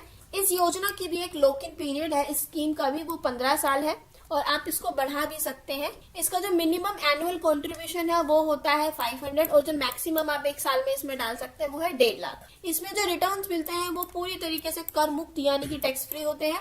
ये एक पीपीएफ बनाते हैं, ईईए, एग्जेम्प्ट इन्वेस्टमेंट, जिससे ये एक ईईई निवेश बनती है, यानी कि इसमें पूरी तरीके से आपको एग्जम्पशंस मिली हुई है, टैक्स भी नहीं है, ये वो बहुत सारी छूटें मिली हुई है। पीपीएफ की अगर हम फीचर्स देखें तो एक गवर्नमेंट बैक स्कीम है, सरकार द्वारा चलाई गई, दीर्घकालिक निवेश वाला एक मतलब लॉन्ग टर्म इन्वेस्टमेंट है, 15 साल के लिए आपको बांध के रख लेते हैं। इन्वेस्टमेंट की कुछ लिमिट्स हैं कि कम से कम 500 और ज्यादा से ज्यादा 1.5 लाख। आकर्षक ब्याज दर मिलता है, बहुत अच्छा इसमें रेट मिलता है, कंपाउंड इंटरेस्ट इसके अंदर मिलता है। टैक्स बेनिफिट्स है इसमें, ईईई पूरी तरीके से आपको छूट है, इन्वेस्टमेंट पर, इंटरेस्ट पर, मेच्योरिटी पर, हर तरीके से टैक्स फ्री है ये। और उसके अलावा ऋण सुविधा भी है इसमें, आप 3 से लेकर 6 साल में आप इसमें ऋण ले सकते हैं, लोन भी ले सकते हैं। अगर इसके एडवांटेजेस की बात की जाए तो इसमें हाई सेफ्टी है, उत्कृष्ट कर बचत बनी हुई, एक्सीलेंट टैक्स सेविंग हो जाती है, लॉन्ग टर्म सेविंग है, स्टेबल रिटर्न्स मिलते हैं आपको अच्छे खासे, फ्लेक्सिबल डिपॉजिट है कि आप अपनी मर्जी के हिसाब से इसमें पैसा जमा करा सकते हैं, निकाल सकते हैं। ठीक है, निकालने का तो देखो एक टाइम है, लेकिन इन इमरजेंसी आप निकाल सकते हैं। पीपीएफ के नुकसान की बात अगर की जाए तो बहुत लंबा इसके अंदर लॉक इन पीरियड हो जाता है, 15 साल काफी टाइम होता है यार। इन्वेस्टमेंट सीलिंग यानी कि निवेश सीमा, इसमें आपको एक सीमा दे दी गई है कि 1.5 लाख से ज्यादा नहीं कर सकते हैं। हो सकता है आपके पास ज्यादा पैसा, आप चाहते हैं हमें ज्यादा पैसा लगाना है, ज्यादा पैसा सेव करना है ना, तो बट आप उतना नहीं कर सकते हैं।